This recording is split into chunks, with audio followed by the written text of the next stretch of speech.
And tonight, some real intense Doctor Who debate that will get you behind the sofa as we go live with the Sensor channel at 6.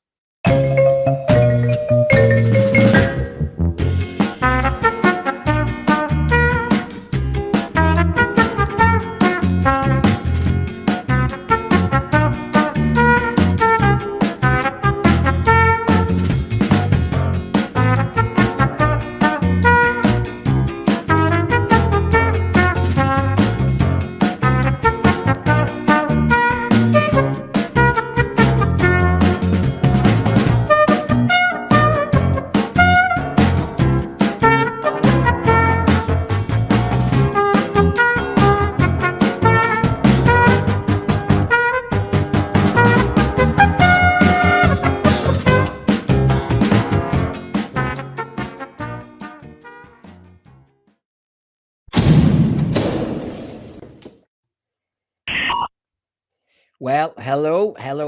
Let's get myself set up here. You know me, I'm always rubbish at this. Well, a massive welcome to our monster show tonight, commemorating our live return to the Sunday night schedule. Did you miss us? Plenty to get our teeth into or fangs into tonight. So let's have a go, eh? So, bit of a housekeeping, of course. First, check your subscriptions, will you? Have you subscribed? Give us your support and thumbs up. Thanks for all those who have, but obviously we're in the reeds, looking and looking. I mean, we churn out our various content. I mean, for example, the Who Pets have been out and about. They were recently in Manhattan, Niagara Falls, and Toronto. No expense spared for you lot, I tell you. And no blushes spared for me, I tell you, when people watch us filming. You can contact us, of course, at the usual places. On X, our Facebook fan page, and on Gmail at sensorsphere@gmail.com. Let's get quickly through this. Just to remind you, because we're now back live on Wednesdays at 7, live on Sundays at 6. Yet we're back in business. And of course, tonight is our monster debate. In this muddle we are living in on Doctor Who currently, the 90s were the wilderness years. I call these the bewildering years. Which monsters would you like returned with the CGI we have now, the effects we have now, the budget we have now? With such a long-running show, some of our favourite monsters have been retconned, revived, evolved, changed, given origin stories. So I'll ask my panel, and I'll ask yourselves tonight, Doctor Who monsters, revive them, regenerate them, retcon them, or respect the originals and restore them to that classic original? Okay, so last little bit. On Wednesday, we came back, of course, and we did the Horror Fan Rock. And of course, we had the Rutan in that. And funnily enough, my first panelist did a better version than that thumbnail. There it is. There's Daryl Joyce's iteration of Horror Fan Rock. There's mine. Cheat. And there's good old Daryl Joyce's. So, of course, without further ado, I'm going to say hello. So, Daryl Joyce, great to have you on our channel. Good to see you. Hello, how are you doing? I'm good, thanks, and I'm really appreciative you've come on, and thank you for, I mean, your artwork's on Twitter, I'm following that, and your calendar's available, and we'll talk about that, and we'll talk about various things, but I know we'd had little text chats where you said you're just quite happy to come on, but that's such an evocative shot that you did there for Horror Fan Rock. Yeah, I'm trying to capture the character of the shipwreck and everything that's going on.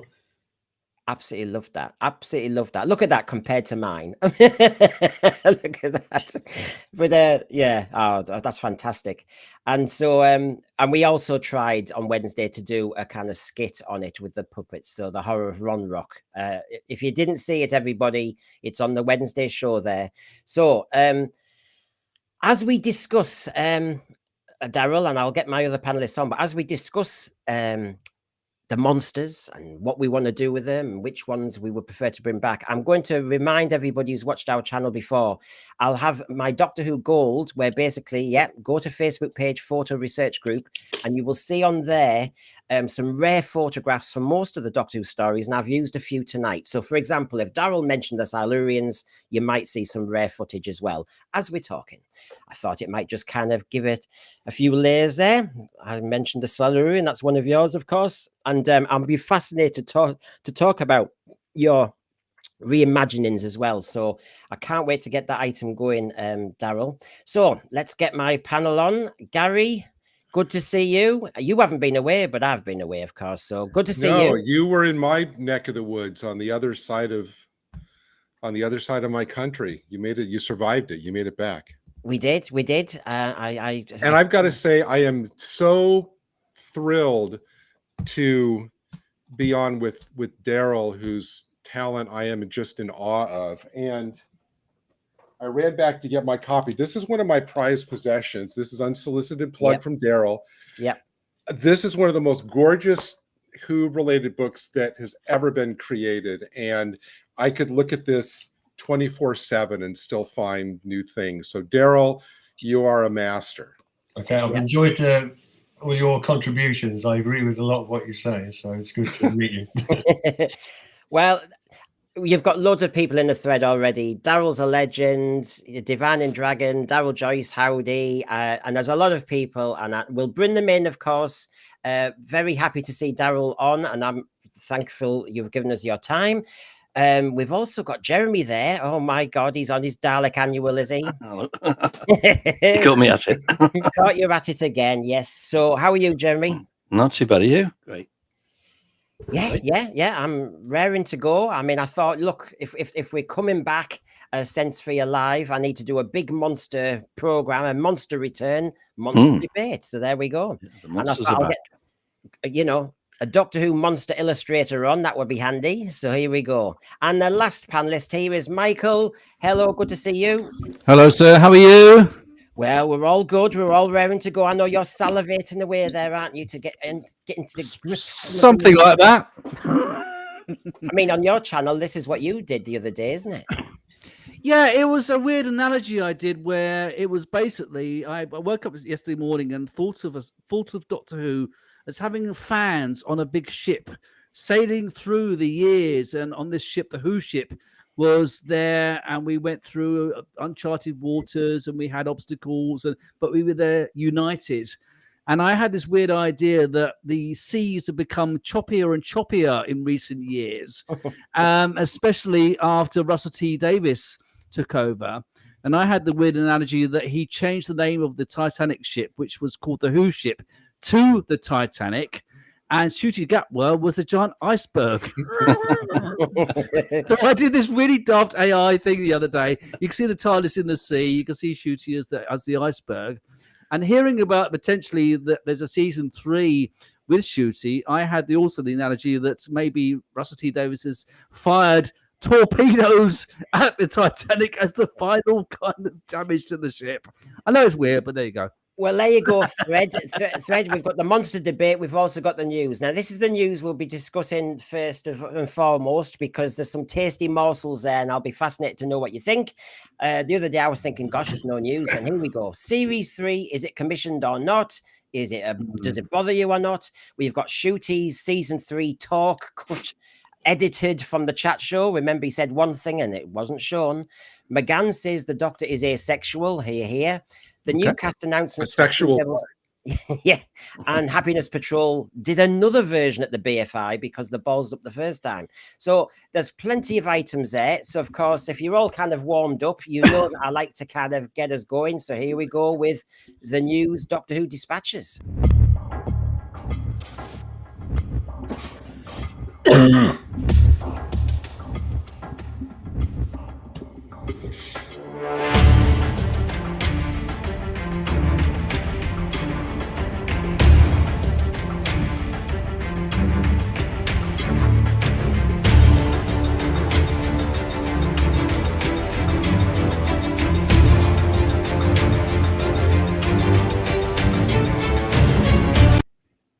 Yeah. Wow. Yeah, I know. Let's go dramatic. I mean, we are Doctor Who geeks after all. I mean, any news kind of gets us excited. So let's start with this then. I'll go less big screen and actually show you this. So yes, in the Doctor Who Monthly, Russell Davies said the decision to commission season 3 won't be made until season 2 has transmitted. So we've got another year. And that's always been the deal. So you lot, hey, we might even have a day off. Although maybe not with the whole of the Legend. Sorry, I keep saying the Legend. It's the Sea Devils spin-off. They've got an acronym. Oh, yeah. So the great work goes on. I always think every episode of Doctor Who is someone's first episode. Imaginations will be sparking across the world as these 14 episodes, blah, blah, and I stop immediately. So basically, didn't you know, everybody, that why are we asking about season 3? It was never going to be commissioned till after season 2. Hello, that's the deal. Yeah. It's strange, isn't it? Because obviously, we've heard some of these rumors coming along, and but as you say, it's still far in the future because season 2 has been done, filmed, but not shown. So it's a bit strange that we're hearing potentially these ideas of a season 3 at this early stage. I've read so many different things about this. Jeremy, I know we did a show that got about 4K in the end where you said you're walking away from this. But do you, come on, you're a Doctor Who fan. Do you keep looking the other way and get your Doctor Who monthly and go, oh, come on, season 3, bring me back, bring me back? I don't know whether season 3 is going to be made. But and as for season 4, I doubt it very much. I think the BBC will lose patience with it and just not commission it. But you never know. I may be wrong. What about you, Gary? Well, first of all, I think we should, looking at this, the text that you put up. First of all, I think we need to say a prayer for anybody whose first episode of Doctor Who was Space Babies. Because I don't know where you go from there. But I remember back when, in the early days of this new era, where RTD was trumpeting the fact, no more breaks in transmission, no more dead years. We're on track to do, to have Doctor Who every year. I don't see how that if they wait until after season 2 is transmitted to even make the decision to commission season 3, considering that for these first 2 seasons, it's been 10 months of filming and 8 months of post-production. So if they wait until season 2 is transmitted, you're looking at 18 months minimum. Long time away. Before season 3. So it's like, well, there goes his commitment to, and who knows? Maybe he's just saying that to kind of put off, all the there's been the rumors about why they haven't, announced season 3 yet. Who knows?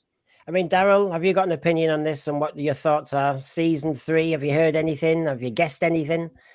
No, I've followed most of the people who are sort of doing critical analysis of it more than the episodes, really. So I don't really have an opinion on it one way or the other, really. I don't really. I suspect season 3 will happen, but like you said, I don't know whether it go to season 4. It's a funny one, isn't it? Because we've had season 1, the Sea Devils thing's been done. He says he's got another secret project as well. I'll ask you all about what you think that could be. Some people say, "Oh, is that going to be a Rogue spin-off?" I'd rather a Susan spin-off, but don't regenerate her, please.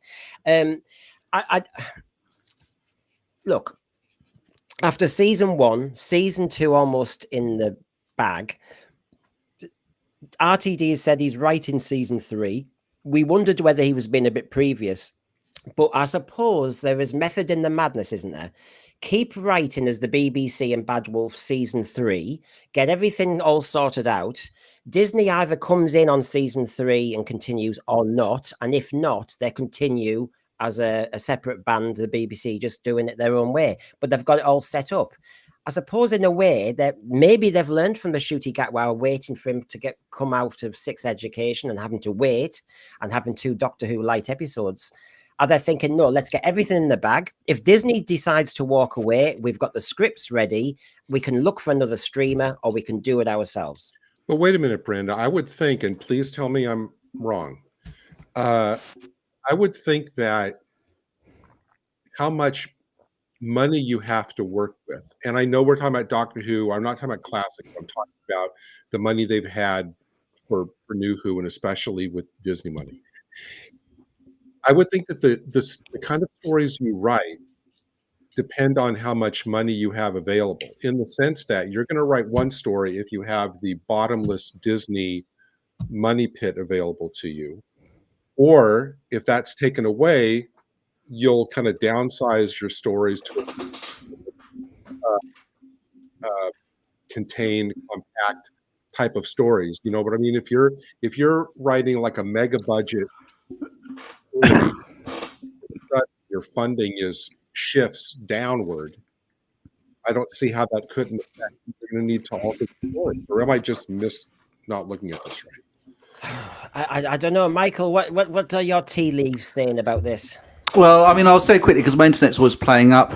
I mean, one thing I just read somewhere, I think it was, Paul Richards says that Gatwa was miscast. We were talking on our channel about the fact that Ncuti Gatwa as an actor is basically given what is given by the writers. What about if Gatwa had been actually written as a doctor who was a lot more serious, a lot more defined, rather than sort of like jumping and screaming and acting the way he does? It makes me wonder whether, Ncuti could have been actually sort of portrayed his doctor in a way which was more accessible to the fans. Is that something? Do you think that it's a combination of, or do you think it was that he was? Do you think he was miscast, or how do you feel about this? Because obviously, if he's back for another season, we don't particularly want it. At least a lot of people I know.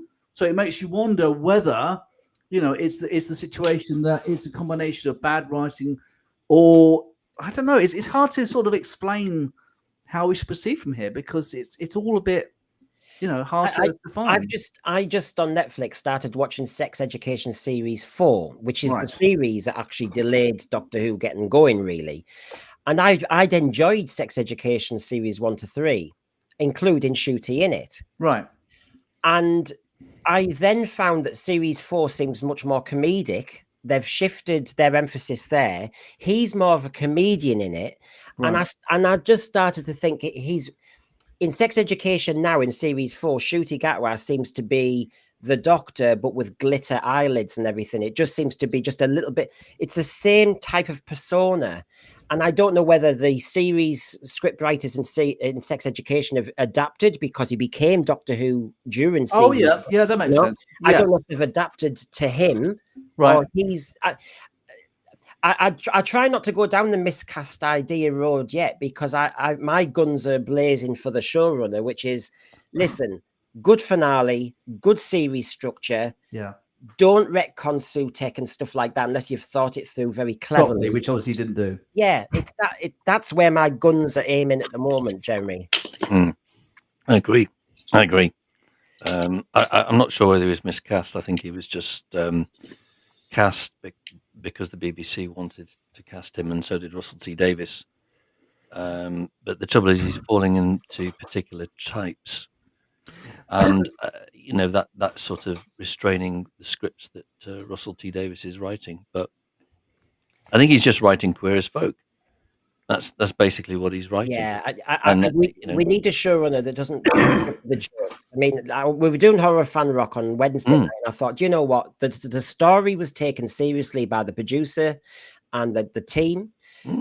People argued about whether Tom Baker was too dark, but I quite liked it. No, I think he was all right. Yeah. But he was taking it seriously. Sure. Oh, yeah. That's the difference. Yeah. Tom Baker's character, he would take it seriously, so you have more respect for the character, and it would actually enhance the story more. At least it would for me. But when you got the current Doctor running and jumping over roofs and singing gremlins and stuff like that in the Christmas, it's like, what the hell am I watching? And breaking the fourth wall. Yeah, exactly. It's too much. It's too much. If you don't have the actor and the character taking it seriously, no way that the viewers will take it seriously. But I mean, also Russell T Davies writes characters that are very much cul-de-sac. Like Mrs. Flood, and the characters that lead nowhere, but he hypes them up and saying, "What's the mystery behind this character?" There is no mystery behind the character. I can see that straight away. Well, the mystery is he hasn't written the ending because we know that from the writer's tale that he would write it later. Right. But so series 3, RTD says don't worry about. Obviously in SFX magazine earlier this year, all those streamers know because we're all over this like a shot, like I was on Saloon. He said Well, the whole thing about whether they get Series 3 commissioned by Disney, it's an industry decision. It's like any business, these things take time. Sure. I think the decision will come after season 2 transmission. That's what we're expecting. So he has been consistent. You could argue on that. But then, as you know, when I used to do my slides on what he said in other places, he said, I'm working on the 4th script now for season 3. It's not commissioned. That's still up in the air. But that's the same for every TV program. I shouldn't say we're confident because that's asking for a fall, but we're very confident, to be honest, and we're just going to keep going. I can't stop. That's my problem. I detect there was a bit of consistency there. You're going to have to wait till the end of season 2, except this doesn't, I think, link with that. This seems to say it might happen anytime. It happens to every TV program. I think it's interesting that when Ncuti was on the recent interview, was it with Graham Norton, and he let slip that season 3 he's back next year to film it, and then apparently after it was a live transmission, it was cut out. Yeah, well, now that was interesting because why would the BBC cut that out? Why would they? Is that because they're frightened of saying that they're committed to season 3? Sorry to go slightly off topic from what you just said. No, I don't. It's all right, Michael. That's my second item. So for those, they dovetail. So I'm not saying that. I'm just saying to people, I'll go more on Ncuti and what he actually said in that chat show. In a right. Okay. Fair enough. Okay. Yeah. Go on. So, is it to put pressure on Disney to come up with the money and to make up their minds? That's not a decision. Possibly. It's interesting, isn't it? I mean, I just think that the BBC wants to wait to make whatever announcement they're going to make an official announcement. They don't want to have it be an offhand comment on a talk show. Yeah, I agree. And certainly Ncuti is not going to do the announcement. It's going to be RTD and Bad Wolf. It's going to be... I was just going to say, wouldn't Russell T Davies tell Gatwa what to say and what not to say on the show beforehand? I'm surprised I'm surprised he actually wasn't on the show with Ncuti Gatwa to make sure that he's like his bodyguard, isn't he? He's kind of like I know exactly what you mean. The two are very much except linked in that sense. In a way, Jeremy, you think he's just rehearsing the importance of being earnest. Okay, the showrunner keeps an eye on him because obviously they're doing scripts and that. But you get the idea that maybe he's just gone on there to actually really talk about the importance of being earnest. While he's on there, Graham Norton says, "Oh, Doctor Who went well," or give us some, talk about Doctor Who. And he just basically said a little bit more because he knows more than we do. I mean, there's that possibility. And then, of course, everyone goes, "Whoa, hold on a minute. We do announcements on the BBC. This is not how we do it." That's what I'm thinking. Now the thread is on fire, so I will just throw it into the spanner here. While we were talking about season 3 and all that talk, what about this then? Game Rant said there was a rumor that Disney is to cancel Doctor Who after 2 seasons due to underwhelming viewership. Actually, when you look at the article, there isn't much there. It just says Disney spent a fair bit of money. There's rumors, there's ratings. I mean, just watch All My Saloons, add them all together. And I mean, it's stuff we all know about, isn't it? We're aware of that. Yeah. But I must admit, you were saying, whether they're just going to kind of... my argument was that Disney's going to make the BBC sweat, but there is an idea that you're saying, which is they're trying to kind of make Disney blink first. I like that idea. Actually, that makes sense. They're kind of like the uncertainty from both perspectives of the BBC and Disney, and it's kind of like a war. It's kind of like a sort of mind games kind of thing, like what they're doing, and you know what I mean. I mean, I have to think that they're waiting to see what the ratings for season 2 are. I mean, they can't operate with no regard for the ratings. Sure. They're going to have to wait and see if are the ratings for season 2, are they going to start where season 1 left off and go lower? Have people basically already decided, all the people who said, well, I'll give it 1 year and then I'll decide. Yeah. Are they gone or are they going to come back? But, it seems to me like any television show doesn't operate in a vacuum outside of what the ratings are. So I think maybe they're just waiting to see. Well, Michael Nemo's predicting here Disney reduces the budget and there is a season 3. Michael, there's a variation on that, which is while they're making the BBC sweat, possibly, that they actually they could actually reduce the budget and get more editorial control at the same time. I mean, I think that is a possibility. Whereas maybe the BBC under RTD writing scripts for season 3 as if they don't care and they're confident, are just shooting ahead to say, we're going to make this without you, Disney. So you either join us or you don't. I could see that. I could see Russell T Davies thinking, stuff it. If Disney aren't going to be involved, I'll be able to get funds from somewhere. I'm just going to keep writing. I can see that. Crowdfund it. Yeah, I can see that. You never know. You never know. Is there any information on when it's season 2 is supposed to air yet? They thought, Daryl, that it would be earlier than this year. So this year was around Eurovision it started, which was May, wasn't it? And there was talk that it might start in March, but I think it's been put back, isn't it now? Yeah, I think they're now pushing it back again, aren't because of the gap. Because obviously they're not filmed the next season yet, so they will have to film. What I reckon, obviously I don't know for sure. I reckon they'll show season 2 in autumn next. There's also the what you call it, the Sea Devils spin-off to fill a month. Well, that's going to be filming until December. Yeah, and we've got some material on that. Anyway, since Michael, you mentioned Ncuti, we might as well throw him in, and then I'll come to the thread. Everybody, I know you're on fire, and I'm trying my bestest after a holiday to keep up with you. But basically, yes, season 3 filming. Well, Ncuti did actually. He must have said it in the Graham Norton show because it was reported and you saw it everywhere. Basically, whether it was the Radio Times, TV Zone, Doctor Who star Ncuti Gatwa says that season 16, season 3, is being filmed next year. And obviously the evidence was actual on the Graham Norton show. And he said everything. I mean, if you look at the top bit there, he says it's all going well. We did the 2nd series this year. The Christmas special's coming up, and we are filming a 3rd series next year. Now, if I just show you now, so there we go, hugging it out. Oh boy. Saying hello to Graham Norton, and there's him with Miranda Hart and some Hollywood actresses. He didn't actually say that much. I think he was quite overawed, actually. Was he going clubbing right after the taping of the show? Is that why he was wearing what he's wearing? Well, he had been a go-go dancer in the Polo Lounge in Glasgow, he said as well, when he was funding his drama course. So maybe he's going back to that same Polo Lounge. I don't know. But everybody then picked up, as Michael said, that the statement was cut from the final broadcast. And actually, here you go. Originally, Ncuti Gatwa said, it's all going well. 2nd series, Christmas special, 3rd series next year. The version we eventually saw was, it's all going well, finished 2nd season, Christmas special, but it's been amazing. Now, as you say, this could be us trying to find problem in the reads when actually, really, it's just they like to make it, like you said, Gary, a very official announcement. Yeah. But sorry, Brendan.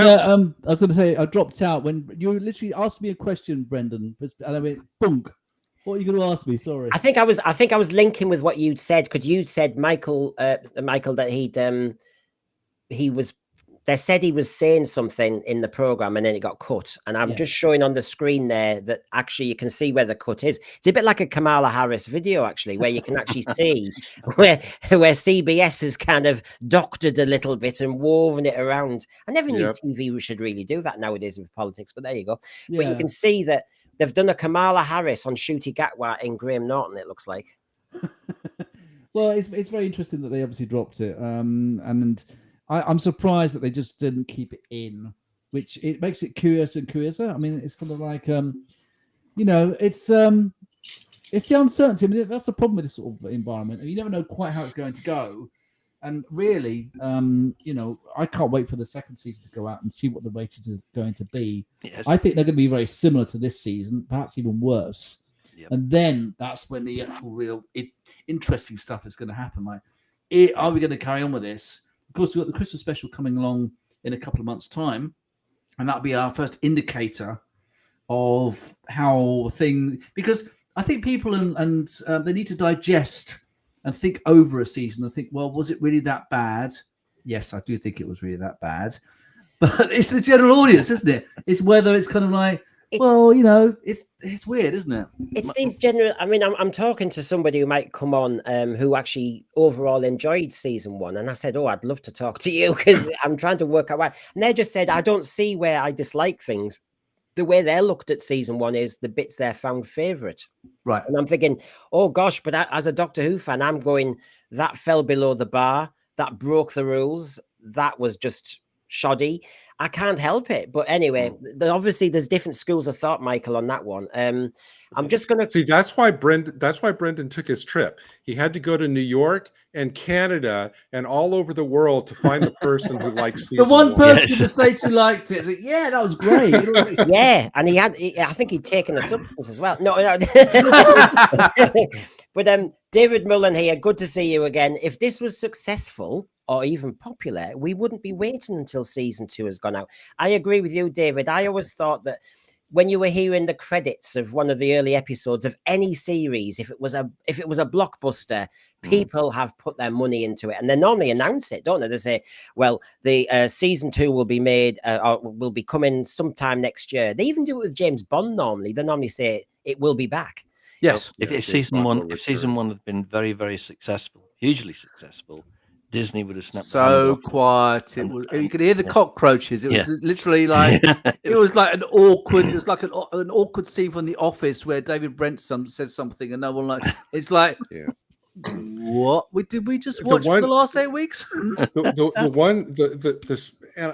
don't want to kind of dwell on the negative, but I will say that for me personally, the whole smoking gun about the probable numbers for season 1 is the fact that they never released the audience appreciation. That's right. Numbers. Yeah. I figured. And that's the change, isn't it? As well, they used to do that, obviously. So hello, everyone. I'm looking at the thread here, and people are very cynical about, did Ncuti even say it? Says garbage. Paul Richards says, well, he's not very bright. I have to say, I think there's an element where he got excited. And obviously, I think he did just say, I've made the Christmas special, season 2's in the bag, and next year we're filming again, because he knows that. I mean, it's hard to resist, I suppose. He did need, I think he did need that. Maybe it's an assumption that they're filming. Maybe unless this is the thing, is he assuming that Doctor Who's been going on for so long that, I'll be back next year. Yeah, we're filming. Or was it kind of like he's a bit naive as to the situation? Well, Michael, he knows his boss is writing the scripts of series 3, so it's not hard to jump into the fact that we're filming. Good point. Yeah. But I have to say, we're all, you know me and my R's and W's, we're all worried about a gap. And I just wonder whether the BBC are actually pushing on and they are going to do series 3 with Disney or not. And they're just waiting for Disney. I think that. Yeah. I actually think that's a very fair point, that they're going to do it no matter what. And I think possibly that's what he's actually jumping at. He's hoping that they're going to get the actual, obviously, extra cash from Disney. But nevertheless, whatever happens with Disney, they're going to make it. And I think that's possibly what we're actually getting the indication from. Well, I think Disney should call Brendan and have season 3 just be with the puppets. I think that the ratings would soar. They would, because it would make no sense. One of my teacher mates the other day, she said, show me the sense sphere, show me the Who pets. And I did the horror of Ron Rock, again, my R's and W's. And she was in hysterics, and she said, I don't know what's happening. So you're saying that the puppets are going to be better actors? Is that what you're saying? Well, they're consistent. Oh, yeah. No, they're not consistent. And the stories would make more sense. They did have an episode on Voyage to the Bottom of the Sea which had puppets in. And remember rightly. And it was quite good with Vincent Price in it. So the thread, we are very cynical here, and we're going to move on. But if the ratings go down, says Divine and Dragon, hello, negotiating for a different showrunner or shorter run of stories is possible. Yeah. Disney are all over this. They make notes, don't they? Disney is playing a war of attrition, says Babette. They are waiting for the beep to go belly up. Disney will feast on all. Yeah, you see that there's different schools of thought on this, aren't there? Who is the one playing poker best? There you go. Heather in the chat wants a puppet series 3, Brendan. So there you go. We are making Tales of the TARDIS, remember, which is behind the scenes at Bad Wolf headquarters. We've got it already. Michael Nemo, I'm surprised they still want Ncuti as an ambassador. Michael, what's he done? I mean, he's following the script. He's following what they're saying. I can't really say too much about Ncuti yet. I'm still gunning for the showrunner. He decides this. Paul Richards, I've been watching The Mind of Evil, and it's light years better than Disney Who. Yeah.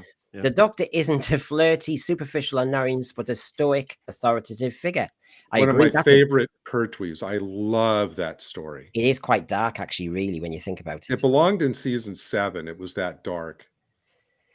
Yes. Oh, I know. I got a shock when I first saw that, actually. Okay, bit more news here, everybody. What about this one? Paul Mcgann in the Doctor Who magazine again. I tell you what, for once, somebody said earlier in the thread that this month's Doctor Who magazine has a bit more in it. Doctor Who's Paul Mcgann blames David Tennant for all the snogging, says Doctor Who can't be a love interest. Yep. Now, he does go into a bit of detail here, so, I'll just show you for those who haven't got Doctor Who magazine. Our time with Paul in India is drawing to a close. Barnaby is keen to get them back to rehearsals, but just before they go, we talk about kissing. The 8th Doctor might have enjoyed a brief snog with Grace Holloway, but it was with Charlie Pollard that there were hints of a proper romance. And this was long before Rose Tyler or River. Well, everyone always mentions this, but I never took it that way, says India. People got upset during one of the Big Finish episodes. We were meant to kiss in that one, but actually we melded into one and everybody got very upset. But now, of course, the Doctor is snogging all over the shop. Yeah. And this continues just a bit more. Just show you this bit. That's because of David Tennant, says Paul, the David Cassidy of doctors. But for me, Charlie's love of the Doctor is complicated. He is her everything. She's 18 when she's stored away, so the Doctor is her family and her love interest. Yep, it's a complicated feeling that she has for the Doctor. However, the Paul Mcgann says, with Charlie, it's got to be platonic. And India says, it is, yes, that's what I'm saying. And then they say the Doctor cannot be a love interest. It's impossible. And as India says, the Doctor needs to be asexual. There's no sex in the TARDIS. They've seen one of my early episodes. I think that's the rule you don't break, says Paul Mcgann. I think if that happens. So, whoa. I mean, and I know everybody's going to say, what about the kiss in the movie? What about that? And that was not a romantic kiss. Post-regeneration confusion. Yeah, well, his first one, Michael, was exuberance. Yes, it was. But it says in Doctor Who magazine he's got a secret project, and so many Doctor Who fans seem to be willing RTD to do a Rogue special. Oh God. No. I'm curious, Daryl, do you think that the kiss in the TV movie was romantic? Long time since I've seen it, but I just remember it as being sort of exuberance. It was excitement. It was just. It wasn't like a sexual thing or. I mean, the Doctor, from my perspective, should be an asexual being. I know that New Who's had it, but I don't think romance with the Doctor, given that he's an alien that lives for thousands and thousands of years, I just don't think it works. If people like that, that's fair enough. It doesn't work for me. Yeah, well, look at the convoluted thing you've got with Tennant's Doctor and Rose. You've got to bring back a clone of the Doctor in order to finish that story off, haven't you? Yes. Yeah. Exactly. And the one thing I think that the one distinction I think it's important to draw about the kiss in the TV movie, there's a big difference between the way the Doctor intended it and the way that Grace took it. Everybody points. Points to Grace's reaction of, "Oh, let's do it again," as evidence that that's the way the Doctor meant it. No, they're two different things.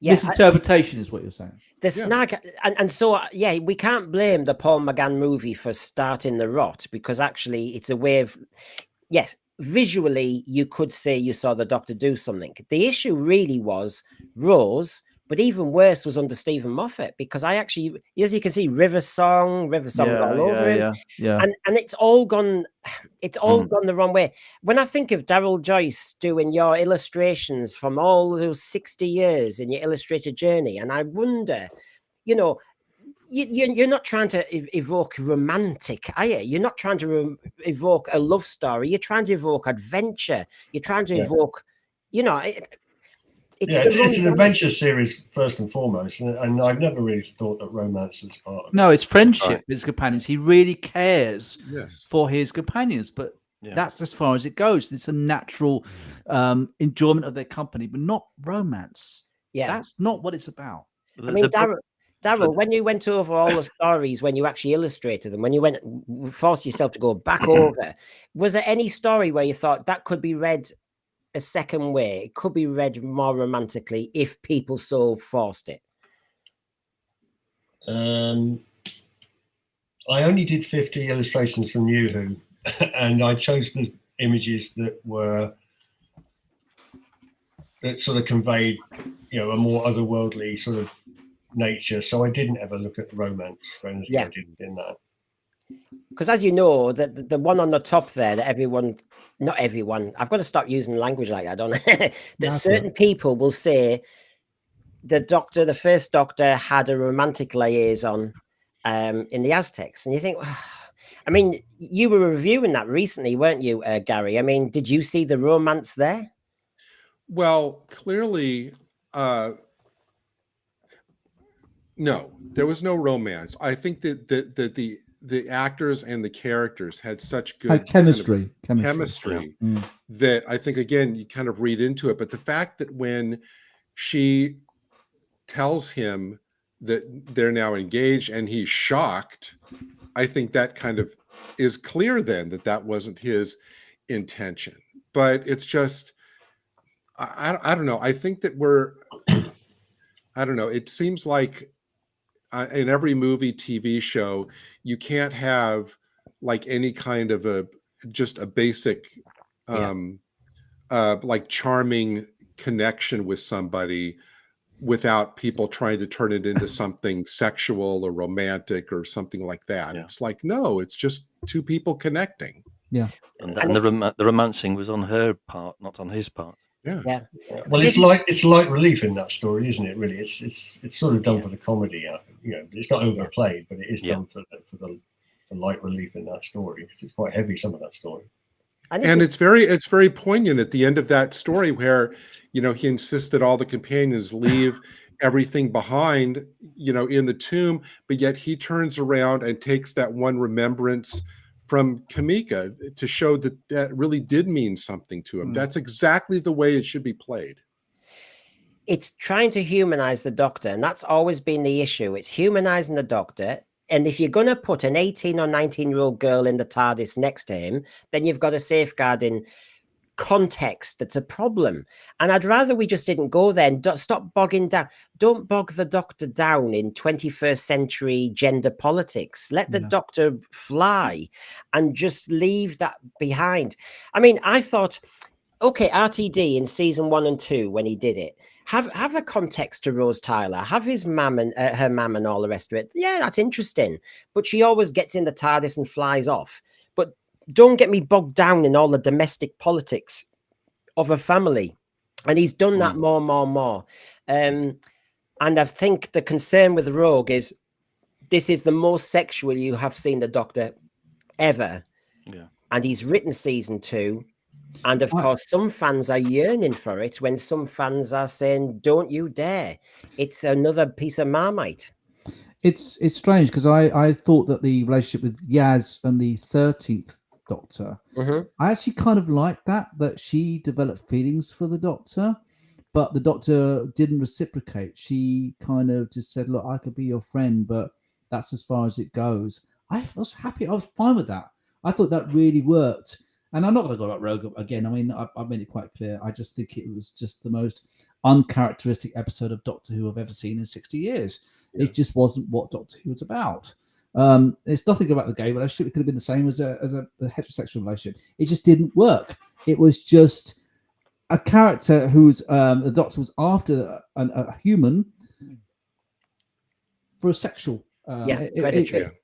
And it just didn't work. It wasn't the Doctor. That was when I thought really they lost the plot with Doctor Who, and I've not really fully recovered from that episode. Quite frankly, it was that bad. Well, the writers and producers keep going down the same road. They've done it. Yeah. But this was a whole new level. This was like this was not anything I've ever seen before in Doctor Who. The other things have been very slowly, gradually happening over multi-seasons, but this episode where he meets this stranger and he just like it was terrible. It was just I mean, the show ideally, and I don't think I'm too mired in the classic series, although that will always have my highest love, is that the show should be about the adventures that the Doctor and his companions go on, the journey, as the title of Daryl's book. It shouldn't be about the Doctor himself. It should be about, that's the one fundamental mystery that should always remain at the heart of the show. It shouldn't be about peeling the onion and finding out more about the Doctor. It should just be taking us on the journeys that he goes with on. this character that you're not that familiar with. You just know some aspects of him. Yes. I remember part of the whole idea. I mean, I know we found it corny sometimes in the 70s when, at the end of Curse of Peladon, there was the joke, Doctor Who. But of course, it is called Doctor Who. And the bottom line is, I know it's not a question mark, but can we just bring the mystery back and not have him so easy to read? I mean, that moment in the Matt Smith episode when he's underneath some woman's dress. You think, Stephen Moffat, you've really pushed this to the point where it's not even romantic. Carry on, Doctor, isn't it? Yeah, it's turning into more sexual slapstick. And you're taking the Doctor into kind of a sleazy area if it's read the wrong way because it's for kids. Babette, all this romanticizing of the Doctor-companion relationship contributes to the casting of actors who are sexy rather than character actors and eccentrics. That's an interesting point. If you think about that, we were just talking about Ncuti, go-go dancer extraordinaire. Welcome to everybody. We've had loads of people joining us there. Before we move on, isn't it funny? I can imagine Paul McGann with his scouse kind of cheek taking the mick out of David Tennant being the Casanova or the David Cassidy of Doctors. But he sounds quite clear, I mean, where he stands on it. And it's very rare at the moment to hear a Doctor Who actor speak up on any of this. I mean, it's all gone quiet, hasn't it? Nobody's saying anything. So why would they be going quiet? Are they worried about saying something which might come against them for their perspectives? Or I think it's a dangerous dodgy ground these days, isn't it? That's what I'm wondering. Yeah. Gender politics, for some reason, is seen as dangerous to your career, which is a shame because people should be allowed to be honest. And thank God Paul McGann, like Peter Davison, has been honest in the past. I just want to say that I had not seen those quotes from Paul McGann and India Fisher before you put them up, Brendan. If I was physically capable, I would have done a backflip, when I heard those quotes, because I couldn't agree. There is absolutely no way that I could agree more with everything they said in that article. Yeah. This is the absolute truth. And I wish that bravo. Can I just say, McGann and India Fisher for saying that. I was just going to say the same. I think Paul McGann was so good. He was so wasted. They could have brought him back for something else. And he really, just by these comments, he really gets the Doctor. And he's been so wasted in live action. And I think that's one of the biggest regrets of Doctor Who, even after the kiss. I know we had a kiss in the TV movie, but we've already talked about that.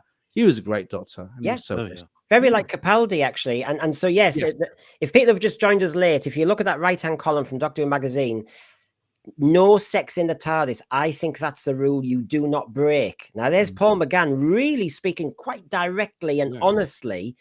And I don't hear anybody else saying that at the moment because RTD, if you think about it, and Stephen Moffat and Chris Chibnall have all gone down a very different path. I don't see how anybody with a full knowledge of the show could rebut anything that they said. Yeah. Fascinating. And will he join us again on Doctor Who after saying stuff like that? So, fascinating. And we will continue with our discussion of Doctor Who and what's in the news. But this is kind of more Who in the media. So let me just do a little jingle to liven you up.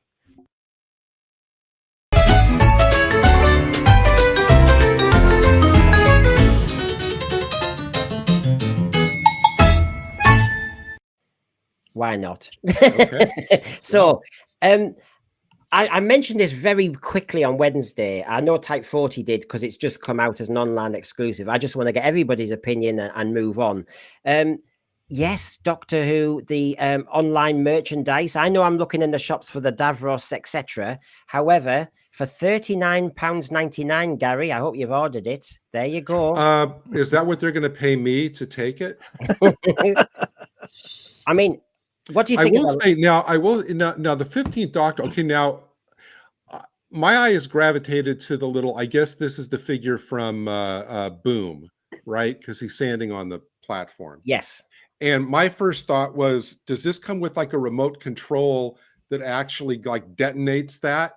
Because if it does, I might buy it. It's so strange to do that, isn't it? That suddenly you've got a way of killing off that Doctor. My order's in. My order is in. Yeah.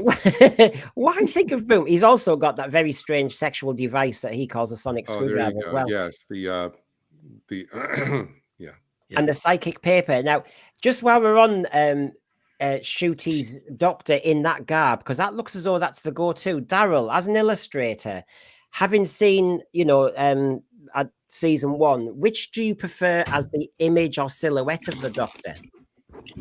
Yeah, I suppose I go for that one. It's a little bit, it's got a sort of 1970s vibe to it, so I quite like that. Yeah. I didn't really go for. I can't remember what else he wore. I mean, in the Sutek one, he was just in a leather jacket and a white t-shirt, wasn't he? And I didn't really like the Devil's Cord. I didn't really understand how his hairstyle changes. So, what's going on there? This outfit looks like the one that Lenny Henry wore in that spoof skit. Oh, the 80s one. Yeah. That was funny. That was. That looks exactly. I mean, if we had a picture of him, this looks exactly like that. Yeah, I remember the one. Yeah, well, he was with Perry, wasn't he? And yeah. And look, you've got accessories, a mobile phone, and a handbag. It's it's all happening. It's that's what I want. It's that one. Not out yet, though. Yeah. Well, some people are grabbing them, Jeremy, already. I've seen the swines. So, who's getting this then in the thread? I mean, we were so fast the other night. I don't know if I picked up on it, but Anthony Parkinson's noticed he hasn't got any genitals. But that's does that go back to the asexual thing? Is it? I think that it's the new gender politics. I think this is how you get those with the limited edition one. It looks like he's wearing a nappy, a blue nappy.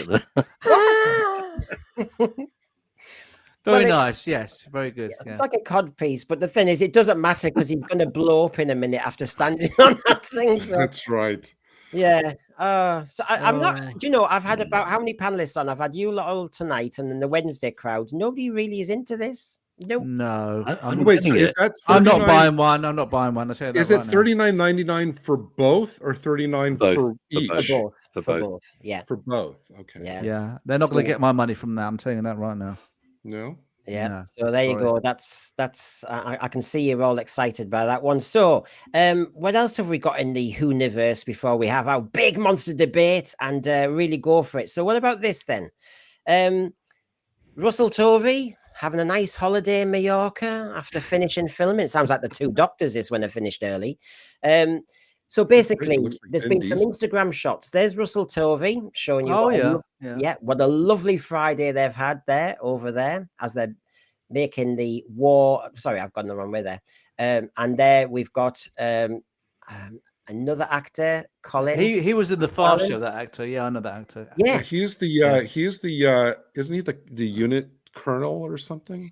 Yeah, he's gonna. I've got the list there, but basically they're having a great time. They've all done lots of recordings in Swansea and Cardiff, they said, and they've also done Mallorca now. So there we go. Now there's some of the cast decisions. They added some on the Doctor magazine. Okay. Now I know Patrick Ballardi. He was in The Office, wasn't he? He was. Oh, you're joking? Yes, he was. It's Neil, wasn't it? It's the boss that. Oh God, that's cool. I wonder what happened to. I've not seen it for years. Oh, that'd be good. Oh, yes, great, isn't it? Yeah, he was. I'm a big Office fan, as you could probably tell. That's why I reacted like that. Vincent Franklin, I know, was it Cucumber that RTD made, and he was basically playing an RTD type character in that. Right. The two women are more newcomers. They've been in various things. That Mae Mack she acted in the coronation party with Ncuti. They did a Romeo and Juliet scene, and she played Juliet. So Being an English teacher, I found that a bit kind of, but they haven't announced like who's playing humans and who's playing sea devils, right? No, they haven't done that. So we've got the usual unit crowd; they're all in it. There you go. Yeah, that's all very confirmed. Of course, we're all worried about whether Kate Stewart's going to continue that hand holding with the Colonel Ibrahim, because that was shown at the end of Empire of Death. More romance. But all I want from this miniseries is that for Morris Gibbons, the Segway kid, to be chasing the sea devils on the beach, and then he pushes a button, and then the Segway turns into some kind of like water ski or something, and he's able to kind of jet out and chase it. If that happens, that'll be the highlight of the show, is what you're saying. Yeah. I don't think he's even in it, actually. Neil Gorton, obviously, we've got Millennium FX, and we do, come on, can we get the Sea Devils back? And this is partly what we're going to be discussing with the panel in a moment. And I know a lot of panelists have said their go-tos on whether you can retcon respectfully a monster, whether you can revive or evolve them, or whether you have to go back to the originals. And the Sea Devils is one of my biggest gripes. You've wrecked the Sea Devils. The only time they've been acceptable is in 1972, but since then they have wrecked them. And to make them substandard to the Silurians, I hate. But yes, there's a taster for what's to come in a moment, everybody. But let's just finish this one off. My last headline, folks, was they did it again. They went back to the BFI and did Happiness Patrol 2. And this time, they got a few behind-the-scenes people. We had Rachel Bell, who was in it, of course. Obviously, Sylvester was there again. Andrew Cartmel was there. The writer was there. We had another crowd. I mean, do any of you have any inkling, interest, temptation to go to some of these events at the BFI? Or is it just... I would if I could. Yeah, maybe. It depends on the story, I suppose. I mean, I wasn't the biggest fan of the Happiness Patrol. But it's certainly interesting to see that these people are getting... It's nice that long-term fans will see the actors, people associated with the episode. So possibly, I might go and see some of them. I'm counting the days until, I think, 2 weeks now, until the season 25 comes out. Yes. Oh, yeah. I'm counting the days. Can I just say, before we move on, I'm going to say something that'll really get the thread and you lot going. The more I think about the Andrew Cartmel master plan, the more I'm glad they didn't get it going too much. Yeah. I know everybody's fascinated by it, and it was intended to make Doctor Who darker. I applaud that, and more mysterious, but not the Hand of Omega and getting this and getting that. And to be honest, the season that's just about to come out on Blu-ray, when you had Remembrance of the Daleks, when, of course, he'd conveniently just left something there for later on. Then with Silver Nemesis, there was a similar thing going on. And I thought, and then Curse of Fenric, I need to complete the chess game. I started to think, he's got a lot of unfinished business, and it's just untidy, and it's just... messy, disorganized. Yeah, I hate kind of making this web that wasn't there. But here's the thing. I think that at the base level, I think what Cartmel did succeed in is introducing an element of mystery back into the character. And that's all you need. You just need a little bit of undefined mystery. You don't need to say, I'm more than a Time Lord, and then explain what that means. Just put it out there and leave it.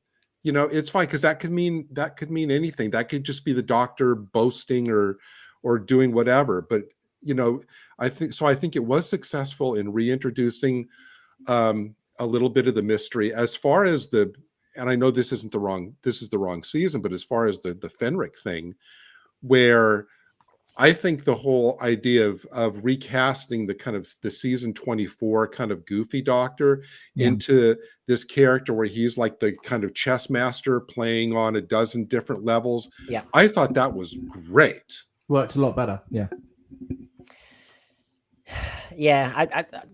It's interesting when you read the Andrew Cartmel book and you think, I'm not one of those fans who says carry it through. Yes, I agree, we needed to shift from where we were standing before Andrew Cartmel came over, but I I just find anybody now on a long running series seems to want to put their mitts and massive fingerprints on it and turn this juggernaut into a different direction. When actually I just want somebody to get behind the steering wheel and just drive it. That's right. That's how it should be. And so we've got a few people. Hello, Randy. Cartmel has said he didn't really have a master plan. It's something that's been blown up by fans. Well, that's maybe true, but there's enough in the book. Hazard Scott, it's like a D&D adventure. Go to place X, retrieve object Y, go to destination Z. I love Remembrance of the Daleks, and we reviewed it a month or so back, but I could do with that element without it, that Omega element. I didn't think it needed it, and I certainly don't think you should have committed genocide on Skaro. Them poor Thals. You know, that. Well, that was supposed to be. He destroyed like the future Skaro after the Thals had left, I think is the chronology. Okay, then I'll allow that one.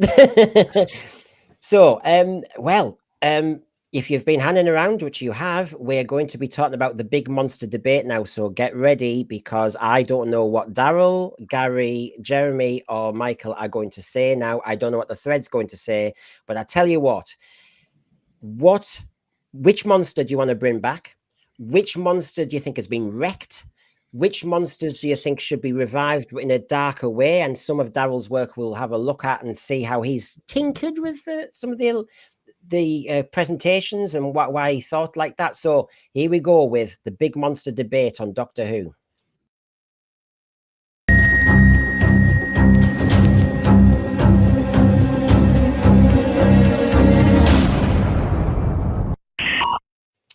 Yep. So, Daryl, I will start you off. You've been waiting patiently there. And your illustrations on X, where I'm following you, for example, if I just show this to everybody, you've been doing polls, haven't you, at the moment? And I think the Zygon one was today, wasn't it? Yeah. Was the Zygon, did it win the poll, basically, on what to bring back? Yeah. I put up as won a poll. So I just look back through or try to remember some of the old monsters, and some of them largely forgotten, and I just put on a poll. The forgotten ones ever win. So, but as it gets, as the pool of monsters gets smaller, some of them will come through. Some I've already done, but they never get voted on. So I've done the Shriven Zal from Reboss Operation, but nobody's voted for that. So I'll have to wait. Everybody vote for that one. So regarding this one, as an example, we've got lots of your examples here, but I'm not going to drive the debate through this, but it's a nice starting point with you, Daryl. You mentioned the Silurians when you were texting me. If I just go big screen. So this was your manifestation of the Silurians, which I have to say, if I just say, is a very different version of what we've seen before, if you get my gist. The original is there. There's your Warriors of the Deep. And then, as you know, we've gone very humanoid since. What was your thinking behind this one? Well, I always thought there was something slightly pig-like about the original Silurian, and so I just thought I'll take the original Silurian and just imagine what it would be like if you not remade the story, but said, let's do the Silurians as they originally were, but with modern, latex is better quality these days and that sort of thing. But I don't think sculpturing is better, because honestly, I think with new Silurians, you've basically got reptilian human, and if the best reptilian human in Doctor Who is the Draconian, surely, isn't it? I mean, that still looks good. Yep. Whereas the new Silurians, to me, is particularly the male one, the one that's in the Christmas special coming up, doesn't look very good at all. Yeah. So if you're going to do reptilian humans, surely the Draconian is the best. And they also have got a good structure. They've got an empire, haven't they? And you don't know whether they're good guys or bad guys. You could do a really good story with Draconians. Yeah. It introduces a Star Trek aspect to Doctor Who, where you've got a whole empire, universe, the Romulans type thing. And Frontier in Space I loved, and I thought that was a great aspect, and it was never followed up again. Curse of Peladon, you have Galaxy 5, never really followed up again. And you think, you've got all these structures there. If some proper showrunner says, right, we're going to have Galaxy 5, we're going to have so and so. You know, we're going to build a whole world that Doctor Who operates within.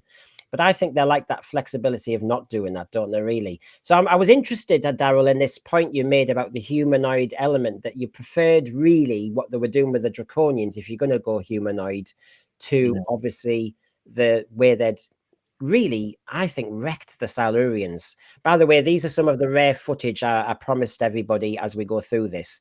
I wanted to ask a question, if I could, to Daryl. If you go back to his Silurian picture, I just had a quick question about his process that I've always been fascinated on. Because if you look at this, it seems to me, I'm wondering, Daryl, when you're thinking about kind of not so much reimagining, but kind of re-envisioning your versions here, because it seems to me like, you know, it's clearly identifiable as a Silurian. I mean, you have the ears, you have the oval mouth, you have the third eye, and I'm wondering, when you look at the original, do you identify, and even the shape of the face is similar, do you identify like key features of like that you know that you have to keep from the original, and then kind of reshape whatever else? Yeah, because I think it seems like you always do keep all the key aspects of the original.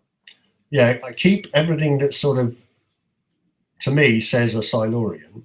So the sort of piggy little eyes that they've got, I kept that initially, and then obviously it's got the third eye and the mouth. I mean, I did put teeth in the mouth, which, you know, I did try a version without, and it's just with that sort of circular mouth that you don't even know, is it a mouth or is it the nose? I don't really know, but at least try and keep the sort of the structure of the face similar, and just try not to lose the essence of the creature, which I think in the second one, I think that's a really good sculpt on Warriors of the Deep, but it just doesn't quite work for me. It just, the mouth is too comical, I think. Yeah. And I think the eyes are quite interesting. It's got sort of some of the angles on it just don't make it look menacing. Right. And the new series one just, it looks like something completely different. I don't know. And Daryl, we're dreading the Christmas one because they've made the Silurian humanoid into some sort of waiter or butler or something. And yes, I know it's for comedy, but the point is the Silurians were this great ancient species, and why diminish them and humanize them? I thought that, you know, we wanted a greater point than colonizing everybody. But Daryl, can I just ask you, just for the sake of this one, you're going very well down in the thread. People are loving the eyes. People are loving the design. Michael Nemo said, for example, these drawings are better than the last 4 seasons of Doctor Who. There you go. RTD, he's here. Get him. He's doing some brilliant drawings, which I'm really enjoying. But when you have that Silurian, is your thinking, Daryl, that you'd like Doctor Who to go a bit darker, a bit more serious, a bit more threatening? Just like recently, because didn't he mention, RTD mentioned that they were going for the audience that was Stranger Things or something like that? Yeah. And Strange New Worlds, yeah. And I know in the past he's mentioned like Buffy and Pixar and all sorts of sort of influences, but not Doctor Who, although they do sort of take the tropes of Doctor Who all the time.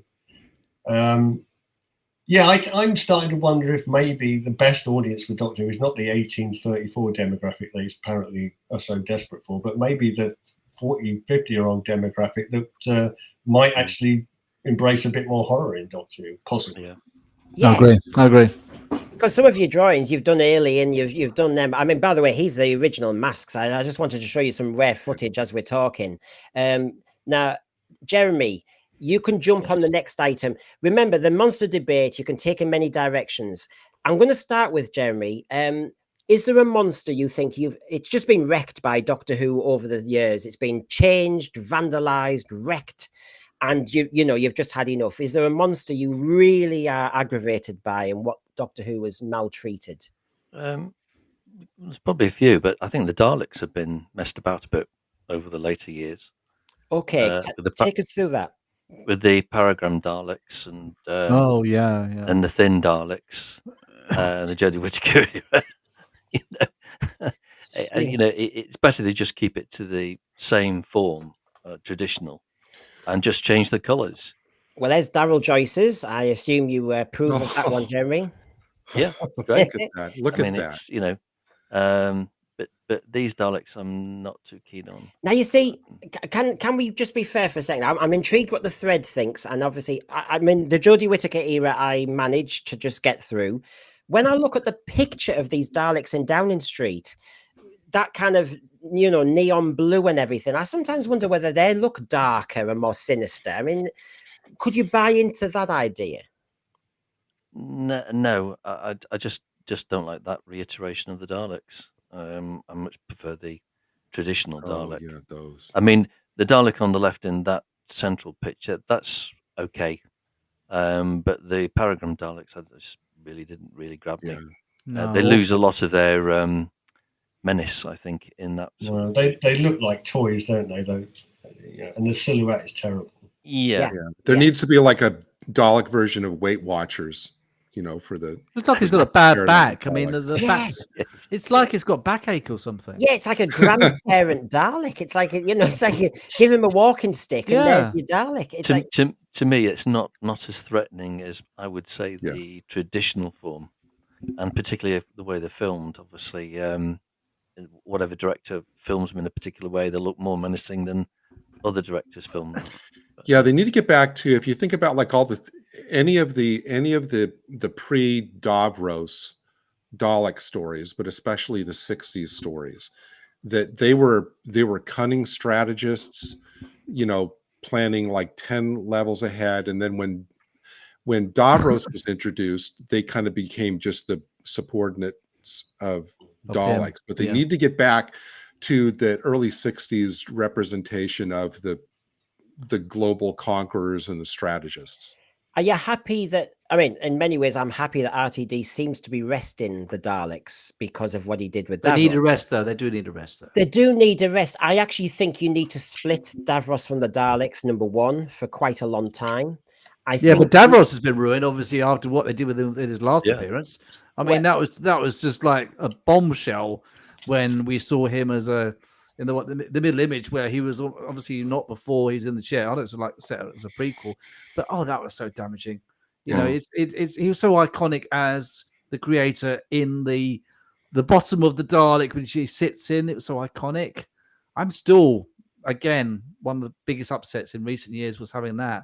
And I still can't believe they did it for such a. Well, it's interesting, Michael, that when I was texting Daryl earlier, Daryl's version of Davros is basically you're saying doesn't need messing with, didn't you? You said it basically.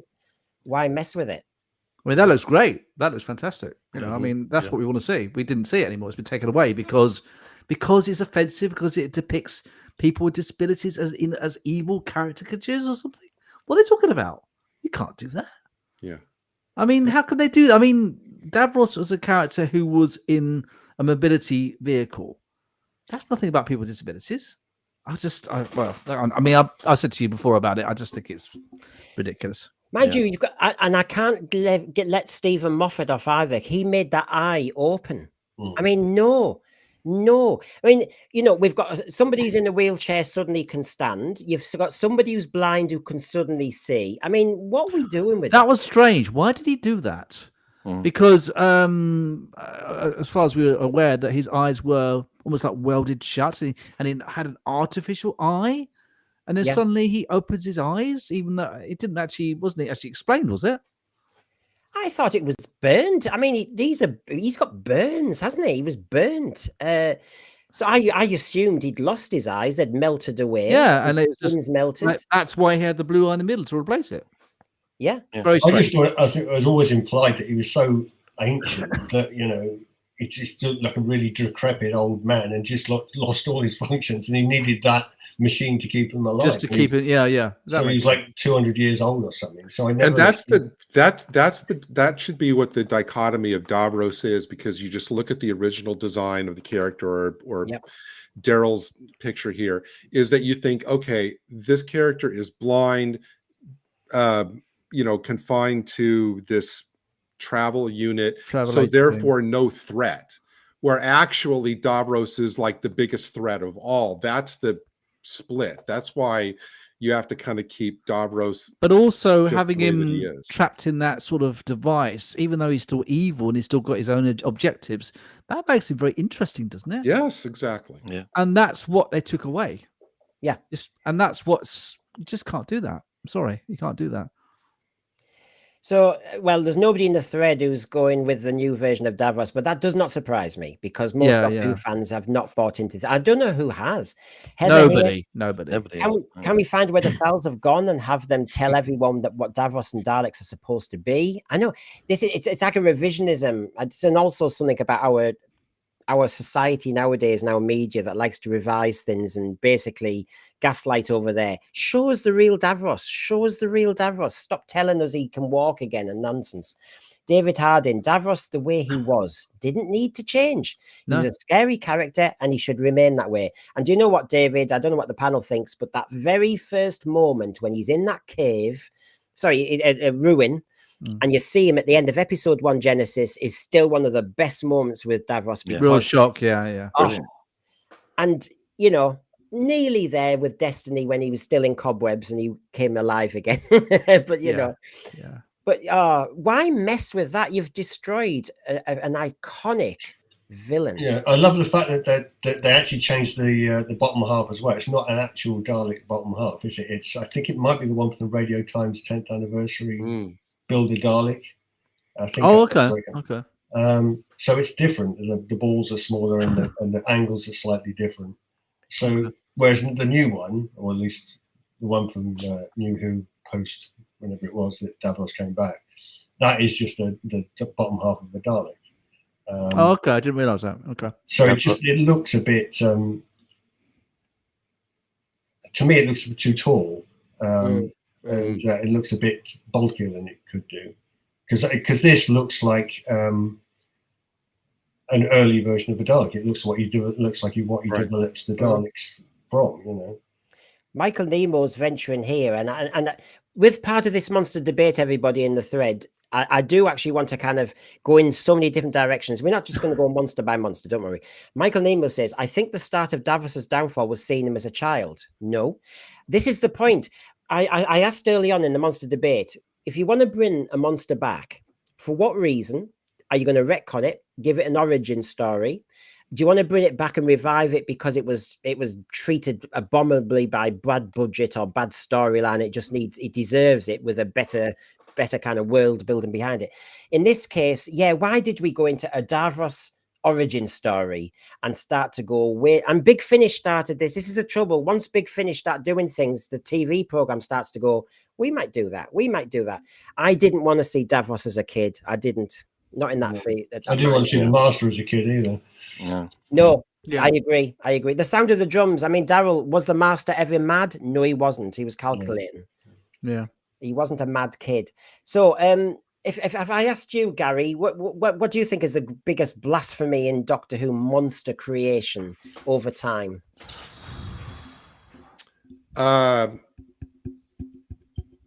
Well, going by New Who only, I would say I have two. One is the Sontarans, which I think New Who has had a couple of good Sontaran stories, but the character of Strax, I think, kind of irredeemably made Sontarans into like a comedy villain, because that's what you associate. If you think about, Sontarans, you think of Strax, the butler. You know, he's the kind of the joke Sontaran now, which to me, then that kind of kneecapped all of the Sontarans as a serious threat. But the other is the Cybermen. I don't think, with one exception, I don't think New Who has done the Cybermen properly once. They've reduced them now to like Stompy, and all the elements that Kit Pedler and Jerry Davis had when they created the Cybermen back in 1966 with the 10th Planet, in terms of the threat of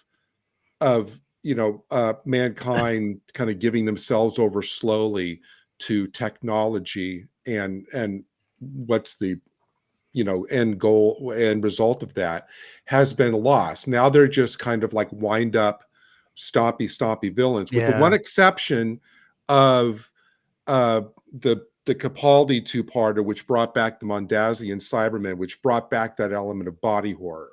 Yeah. Because it was a direct tie back to what they originally were. With the exception of that, New Who has never, ever done the Cybermen right. Now, Daryl, I've got your picture up here. I'm guessing from all the Cybermen you've done, is this one you think is the darker one, the more lethal one? Yeah, I've always thought the 10th Planet Cybermen were they're the creepiest, aren't they? I mean, the fact that they've got that sort of gauze face pulled tight, it's like a full face balaclava sort of affair. I love that image. It looks great. Yeah. I think they are. And the way they speak is sort of weird. When you first see the 10th Planet, you think, oh, that's an interesting way to talk and stuff. But actually, it just adds to the horror of them. They are, they've got, modulation on their voices because they haven't got, a proper voice box and stuff. And it's you don't need to really explain these things. It's just, it comes to you slowly that these are people that have just augmented so much of it. A bit like Doctor Who itself. It's so augmented now that it's lost its character. And even that picture on the left is great because I know this may not have been the intention, but like the skin looks stretched, like the skin of the Cybermen creatures has been stretched back, to fit all of the attachments that, they've done to themselves. And that just adds to, what they're trying to create. Yeah, I mean, that foreground one looks a little bit like, I mean, this is bad, but it looks a bit like Texas Chainsaw Massacre. Almost like a horror sort of character. They've turned into tin soldiers, haven't they? This is the problem. Whereas, as you say, you could see the flesh here. You can see the taut areas. I mean, I have to say, they were sold badly to me as a kid because obviously the only pictures I could see weren't selling it to me. The stories were fine. The 10th Planet, but obviously when you saw it with Capaldi, you thought, oh wow, wow. They were good, but this is the problem, don't you find, everybody? This is the thing I fear about Doctor Who going into the 62nd year, 65th year, 70th year, which is as this series gets longer, every showrunner with a bit of an ego, every model maker, every designer with a bit of I want to show my kind of fingerprint on this, changes an original. So there's how they're designed, the design gets changed. Why? And then on top of that, how their story gets changed. I mean, we've just mentioned now we've had a Sontaran turned into a butler, and we've got a Silurian turned into a butler. What is this fetish with story writers to turn our best monsters into butlers? Yeah. And then to turn a Cyberman into a clunky kind of Meccano set instead of actually some body horror. Well, the Cybermen are more like robots now, aren't they? Yeah. Rather than they're more like, they used to be more like cyborgs, but as you say, they're more like robots now. They're completely changed. They're dynamic. Yeah. Even in the 80s, when I used to like the fact that the helmets in the 80s, you used to see the bottom of the helmets were see-through, and you could see like the silver of their skin and their jaws talking. I thought that really worked in that era. Oh, like the Earth Shock. That era, exactly. Yeah, that was a brilliant addition. I love that. That was still really true clever. To the really, and the new stuff is like delete. Like, no, piss off. You know what I mean? Pardon my French. I mean, it just didn't work. I mean, look at these images here. I mean, I'd love to see something like that. That'd be really fantastic. Well, as Daryl, you said, this is akin to Earthshock, but it's not the same, is it? What did you adapt on this one? Well, I never really liked the Cybermen for that skull face that a lot of people sort of, Yeah. I just think it changes it too much because apparently the Earthshock Cybermen were directly pulled from the original Invasion mask. It was sculpted around that. Yes. And for me, the Invasion mask is the best, or the Invasion suit is the best. Even though it's just a wetsuit, it's still they've got the right physique. The actors playing the Cybermen have got the right physique to carry it on. Yeah. So I don't think you can do better than the Invasion Cybermen, really, or the 10th Planet. Those are the two best, I think. That Sentinel one, which is sort of like the black Cybermen from Attack of the Cybermen. Yeah. I just thought I wasn't gonna sort of do that thing with the cheekbones, but then I did it and I thought, I quite like it. So I'll put it up there and see what people think of it. But I quite like the fact that it's got a blank face. It's just a mouth and eye sockets, you know. Can you imagine if when they returned in season 2 of New Who, if we'd have seen these Cybermen that we're seeing on the screen right now? That would have been epic. It would have been so good because you can recognize the 80s aesthetics partly as well with the bigger side bits. Yeah. And I can see, and the shoulders match the 80s as well, but it looks a bit more. It looks darker. It looks more sinister. I like that a lot. Yeah. Now, Heather throws a spanner in the works here, says, I think Cybermen are about the only monsters that can change a bit in design depending on the era. Now, that's true because they kind of are evolving. That's part of their story. It gives an excuse to the designers. But I hear what you're saying, Daryl, because I actually just think there needs to be rules in Doctor Who that we don't keep evolving the monsters, because with every success, we have a failure. And it just seems I don't know, since RTD got back in 2005, the Cybermen haven't been done that well, really. Earthshock, fine, the Sentinel version there. I like that one. While we're on this one, you mentioned the Invasion of the Dinosaurs. I mean, you've got the the controller didn't look the same in the Attack of the Cybermen, but what about the Cybermats?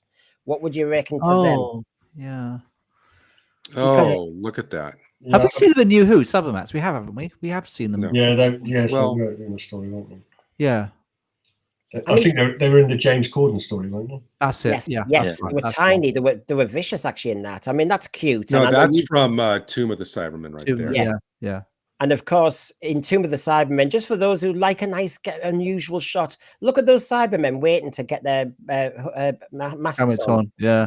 Absolutely love it's that. Interesting. I've never seen that photograph where you can see up and they've got a mirror above the top to make it look twice as long. Yes. Clever. It's a brilliant shot, isn't it? It's a brilliant shot. But yes, Cybermats, would you have them back? I mean, like you say, Nightmare and Silver did them, and they did look smaller, like little metal piranhas, really. But would you have that down in the darker version of Doctor Who you'd like? Oh yeah, definitely. I mean, you've given them teeth there, Daryl. You've obviously gone for the piranha element. Yeah, I might revisit that one. I wasn't keen on that one really, but I might redo that one. Yeah, I don't know. I sort of wanted to base it on the ones from the Wheel in Space. I think is what I was going for there. Well, just to show David Harding that shot again, because yes, I'm trying to show rare shots at the same time. I mean, God, Tomb of the Cybermen. Thank God, number one, we found the video again, and two, look at that photograph again. You know where to get it. Photo Research Group in Facebook. Yeah, they all are. So yes, Cybermen. Good call out, Gary, about the issues we have with the Cybermen and the redesign and the redesign and the redesign. Are you happy overall with the story about them? Because there's the nonsense about Mondas and Telos. There's have we got an origin story? Do we need one? Do we just move on now? You've got the element of the alternative universe Cybermen, which is Gary, where would you go with the Cybermen next? Well, I mean, when you think about it, it is a very simple story. It was like a race who, in order to prolong their own lives, gradually, bit by bit, gave themselves over to modifying themselves, with tech in this, which is great because it basically has a real world, allegory about the threat of conceding your humanity to the convenience of technology. And that's still very relevant. And like I said, and there's instant horror elements, there's instant body horror elements too. Those are the things that you have to keep in any future iteration. Now, one of the great things about this design that we're looking at is it keeps that design of, you always have to have something in the design which shows that they were originally human. Yeah. The minute you hand that off to, as Jeremy said, to toy soldiers or tin soldiers, you've lost the point of the Cybermen completely. So you have to keep that. So this is like a pre-10th Planet Cyberman, is it? Is that what you're saying? Well, no, I'm just thinking like something like this is like, you can always tell that this is like, we used to be a humanoid that has modified themselves into this, which is the story of, what the Mondasians did. So you have to keep that element as your foundation. One of the worst things to me about the Cyberman evolution has been they had that kind of, well, at some point they had built-in weapons on them, sometimes from their helmet area there, and then they're holding that bigger item there. And then the invented weakness of gold. The gold in weakness has become a bit of a farce now. I'll get a few kind of little gold dust. Yeah, and I can kill them. And of course, in Earthshock, it was a turnaround to me because equally, I hated the fact that you could just turn and shoot them. And that was it. I think the Cybermen have become lesser since the mid-70s myself, and that's my concern. They should be more lethal. When I used to watch the Borg in Star Trek, and I know the Cybermen came first. Yes. But the Borg were lethal, and you really thought, gosh, how does Picard get out of this? Because they will not miss. And once you've shot them once, they recalibrate, don't they? And you think, come on, you can do this. And in a way, Nightmare and Silver tried to do something clever with them, didn't it? Where they could go faster, and it was like that slow motion Matrix thing. But yeah, well, and even the Borg, ripped off homaged the element, the "you will be like us" element, which was all over, the first few appearances of the Cybermen in the 60s. You will be like us. We will make you like us. Yeah, that was also intrinsic to definitely all taken what the from Cybermen were all about. Yes, Star Trek took it, and they actually adapted it. And they actually did very well. But I mean, I was going to ask, has gold as a threat ever been featured in New Who for the Cybermen? I don't know if it's ever been featured in. I can remember. So the last time we actually saw gold as a Revenge of the Cybermen. Revenge, in the 80s, yeah. Well, and then Adric Star. That was gold, yeah. And it's shouted out by the companion. No, there wasn't something in Silver Nemesis with the catapult. Yeah. Yes, you're right. It was Ace shot the slingshot with the gold pieces, coins or something, wasn't it? So the thing is, once somebody gets one simple plot device from the Jerry Davis Revenge, suddenly it's turned into, in Silver Nemesis, you fire a catapult of gold and it will instantly, for God's sake. We've got to have some sort of plot where you've got to destroy them, because there's gold arrows as well. It was actually can't make them fired. Too invincible.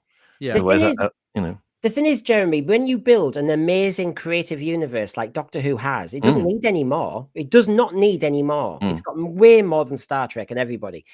It just needs to kind of be realistic. So, for example, Jeremy, my argument would be, if I was a showrunner, is the Cybermen are not obliterated. They are just partially defeated. And the Doctor knows that he's going to have to face them again. Yeah. Some of the Dalek stories, he kind of said that at the end. He knew they'd reappear. Yeah. And it wasn't even though, see, the thing with the Cybermen is that the unless I'm wrong, and please tell me, anybody who's familiar with the chronology, that when we saw, unlike the Master, where we saw the encounters with the Doctor in order, the Cybermen stories kind of skipped all over the place. It's like they either took place before the last story we saw or after.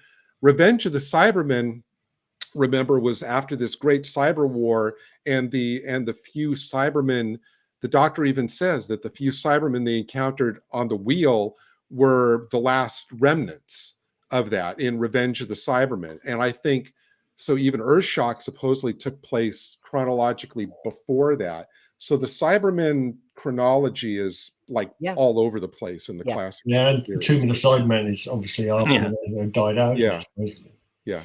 Now I'm going to shout out one of mine. I mean, these are the questions I've got thread and panel, right? So one is, which monsters have been really wrecked by a horrible incremental evolution? Which monsters were rubbish in their one and only appearance, but you think there's actually scope for them coming back now, actually? Monsters that we need to take more seriously than actually the producers have done before, that kind of thing. And so one of mine, if I can just throw one in for now, is actually, and I've gone on about it because they're my favorite monster. They were my entry point into Doctor Who, and it's the Sea Devils. And the Sea Devils, if I start with Daryl, I mean, Daryl, you've made them fascinating there. Look at that. Now, and this is what I mean, everybody. I mean, if you've not seen Daryl Joyce's work, go on Twitter, get the calendar. I'll advertise the stuff later. Get that book there, Illustrator Journey, because I'm fascinated. I mean, yeah, you could be an illustrator, Daryl, and just replicate, so to speak, but you are redesigning. You are actually saying, hold on a minute. Now, what's your thinking behind this Sea Devil here? Well, I think it's just an accurate, fairly accurate drawing to this 1972 version. I don't think I've really changed that much in it. I've just sort of, if you were doing it now and you were staying true to the design, I think that's probably the way it would look. I know what you mean. I think it's what you've cleverly done, I think, is flailed the kind of fins around, a bit like one of those frill-necked lizards. You've really gone a bit more on that, which is good. Whereas obviously the design of the model head was a bit more just pulled back, wasn't it? But I kind of think, I mean, there's the version we're comparing it to, not that one. There's the original.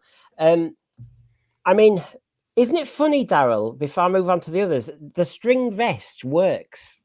Yeah.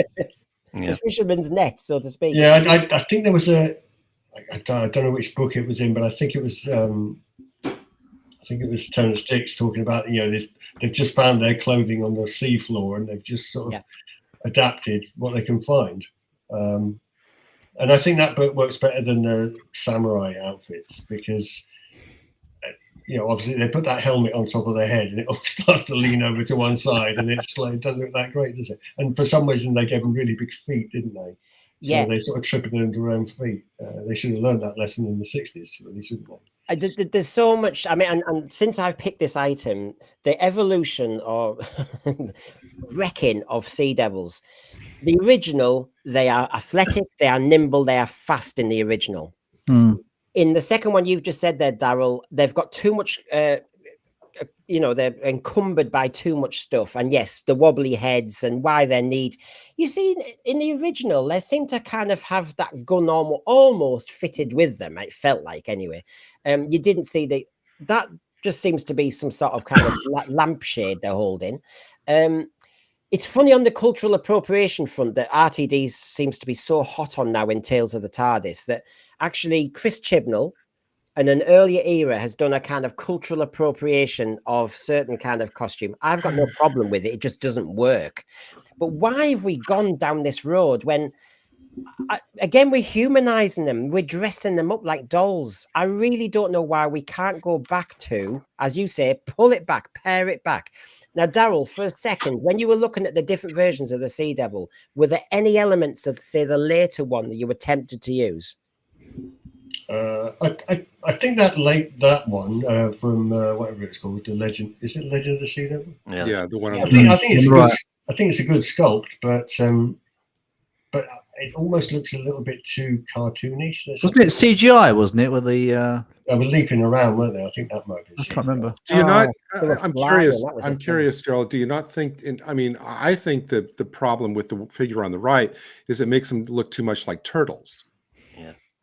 I think also looking at some of your designs, which are very impressive, it's almost like they try to make. I mean, that I would love to see something like that. I mean, I'm sure that the people who make these masks, they can make something which looks as good as that. But they make these characters, these aliens, look almost like kiddie friendly, And I like the 80s Who because in some aspects it was a bit darker. But do you think they just try to be very careful? Or we can't make them look too scary because it's going to upset people? Or do you think it's just, I don't know, it just doesn't strike me. If you look, I'm fascinated. If you look at the eyes on this one that Daryl illustrated, and I'm fascinated that when we talk about the latest version, the eyes are on the right. Look at that. I mean, that's just not there, is it? It's just awful. They always did have bigger eyes, of course. I understand that. I do understand that. But I'm interested because actually one of the things you've changed, it seems, Daryl, is the eyes. Yeah, but that looks good. That looks like it's a. It does. It does look good. That looks to me like I'd love to see a Sea Devil that looks like that. That looks really good. So one of the things I like about the original 1972 Sea Devil is one of them has got a milky eye, and I don't know why they decided to do that. Yeah, I love the fact that they did that. Yeah. I don't know if you've seen that shot. That might be the foreground one, actually. But yeah, one of them's got a milky man, and I think that does make it look more menacing. But probably somebody will say, "Oh, you can't do that. It's just a disability. You can't do that." So probably in production, Yeah. made a mess of it in production. Yeah, maybe. probably. And remember, this is one of the other issues I wanted to bring into the debate with my example, which is, okay, the design has changed, which I don't like, especially the fact that it can now fly and all this nonsense. That thing, no showrunner should have allowed that. The second thing is, they have become secondary to the Silurians, which I've never applauded at all. So from Warriors of the Deep onwards, the Silurians seem to be higher up in the pecking order. And I thought, no. Why are you doing that? The Sea Devils as a species are cousins of the Silurians. Yeah. And so I'm fearful, and I'm raising this as an issue because the legend, so I keep saying the Legend of the Sea Devils, but the spin-offs come in with 5 episodes of Sea Devils, and I really fear that they might be tempted to do the Chibnall version of the Sea Devil with the flying, with the nonsense, maybe female Sea Devils. Yeah. We've got female Silurians, so we're going to have female Sea Devils, I'm sure. It's just, and I've got no problem with that in one respect, apart from please don't bring gender politics into it. They will. They will. Okay, I was going to say they will. They will. No, what planet am I on? I know. So, Sea Devils, the plots changed, the stories changed, their origin seems to have changed, their pecking order in Doctor Who seems to have changed. I just think they've been pretty much shafted in Doctor Who. So, if I asked everybody now as an example of another thing, right? Thread, everybody, are you ready? Which monster maybe only appeared once, but you think deserves now, with a bigger budget, CGI, and all the things we can do, and maybe a better story than the original, deserves to come back? Creature from the Pit. Yes, no. Candyman. The corpse. Which is the one monster they'll never do again. Candyman. The Candyman, right, Michael? You tell me why the Candyman while I go finding him. I just think it was, obviously it's a very strange character, but I just think that if they redid it and made, I don't know, I just think when the episode appeared, it was a very strange Bertie Bassett kind of thing. But I don't know, I just kind of like the idea that it comes back and it's deteriorated and damaged, but it still has some elements from the first episode. And in my candy kitchen. Yeah, I just don't know why, but I just think as you said specifically, one appearance. Yeah. And the Candyman only appeared once. So of course they wouldn't write it well these days, but I could potentially see an episode where it comes back in some. I mean, did it survive? I can't remember how it ended. No, it got melted down in the. Well, it got melted down. I don't know. Or maybe it has. It's now a jammy dodger. Well, maybe he had a son or something. I don't know. I mean, Daryl, you've given him a bit of that alien forehead thing, haven't you? You've gone for that. Whoa. Well, this is amazing. The thing is, people said that he's got a long head, but he hasn't got a long head. He's just looking in the other direction. Looks a bit like looks at the top. Looks like a xenomorph. It looks a bit xenomorphy from Alien at the top. That's what but I get what you're saying now regarding the illustration. Yes, I know what you mean. He's just turning, isn't he? Yeah. So, yeah. I get you. Well, he's certainly not looking like that. No. But yeah, you've gone for more like, I don't know, it's like candy limbs, Daryl. You've kind of given him sinews and everything. Yeah. That's another one I'm not entirely keen on, but really, it's beautiful. Yeah, I like it. It kind of looks like, and this is not. It looks to me like this is like what, like a Candyman, like without skin. Like we're seeing, as you said, the muscles, the sinews. The rib structure taken off. This is like Candyman, skeletal, with all the skin off, and I think that it's just great. Yeah, I like it a lot, definitely. So you called out that one, Michael. In the thread, well, I'm going to jump to Jeremy in a minute, and Gary and Daryl, but basically the crinoids I've just seen Anthony Parkinson is shouting out for. The crinoid, only seeds of doom, and they were blooming lethal. I mean, it took the RAF to get rid of them, but I would have thought there's a few more pods out there. There's Daryl's work again. Oh yeah, I'd like to see them come. Oh yeah. Oh, they're going to bring those back. They're really, I can see that happening, definitely. And actually, my favorite part of Seeds of Doom was the first 2 parts. It was that building of the tension as it grew. There's one of the rare photographs of the actual crinoid in action. But I agree with you, Anthony Parkinson. I really would like that. And Lee Smith is saying mummy robots. Yes, the mummy robots. What a design! Outstanding. Oh design. yeah. David Hardin is saying the Rutans. We've got the Rutans. We talked about them in the Horror Fan Rock with the latest version, so I'll get them up in a minute. Fendal is mentioned. I haven't got a picture of the Fendal. What does everyone think of bringing the Fendal back? Possibility. Yeah, because it has a fascinating, backstory. The fact that it's death. It's like, how do you kill death? Was the line from that story. So yeah, there's a lot you could do with that. The concept of the character, much less the look. Yeah. So Jeremy, a monster that's not been given a good kind of selling, and we need to do it again. Well, I'm quite happy that if they brought back the quarks. Yeah, quarks. The quarks. Yes, I thought they were very good, and it would be quite interesting if they did bring them back. Well, first of all, I'll show Daryl's version of the quarks. There you go. Oh yeah. Yeah, it's a 60s one. I'd love to see them done now. Daryl, have you got them flying or something there? I'm trying to think where you've got them. No, I don't. Oh, yeah. Sorry. And when you're talking about other creatures, I'm thinking, why do the sea devils fly? Why do the Cybermen fly? Why do the devils fly?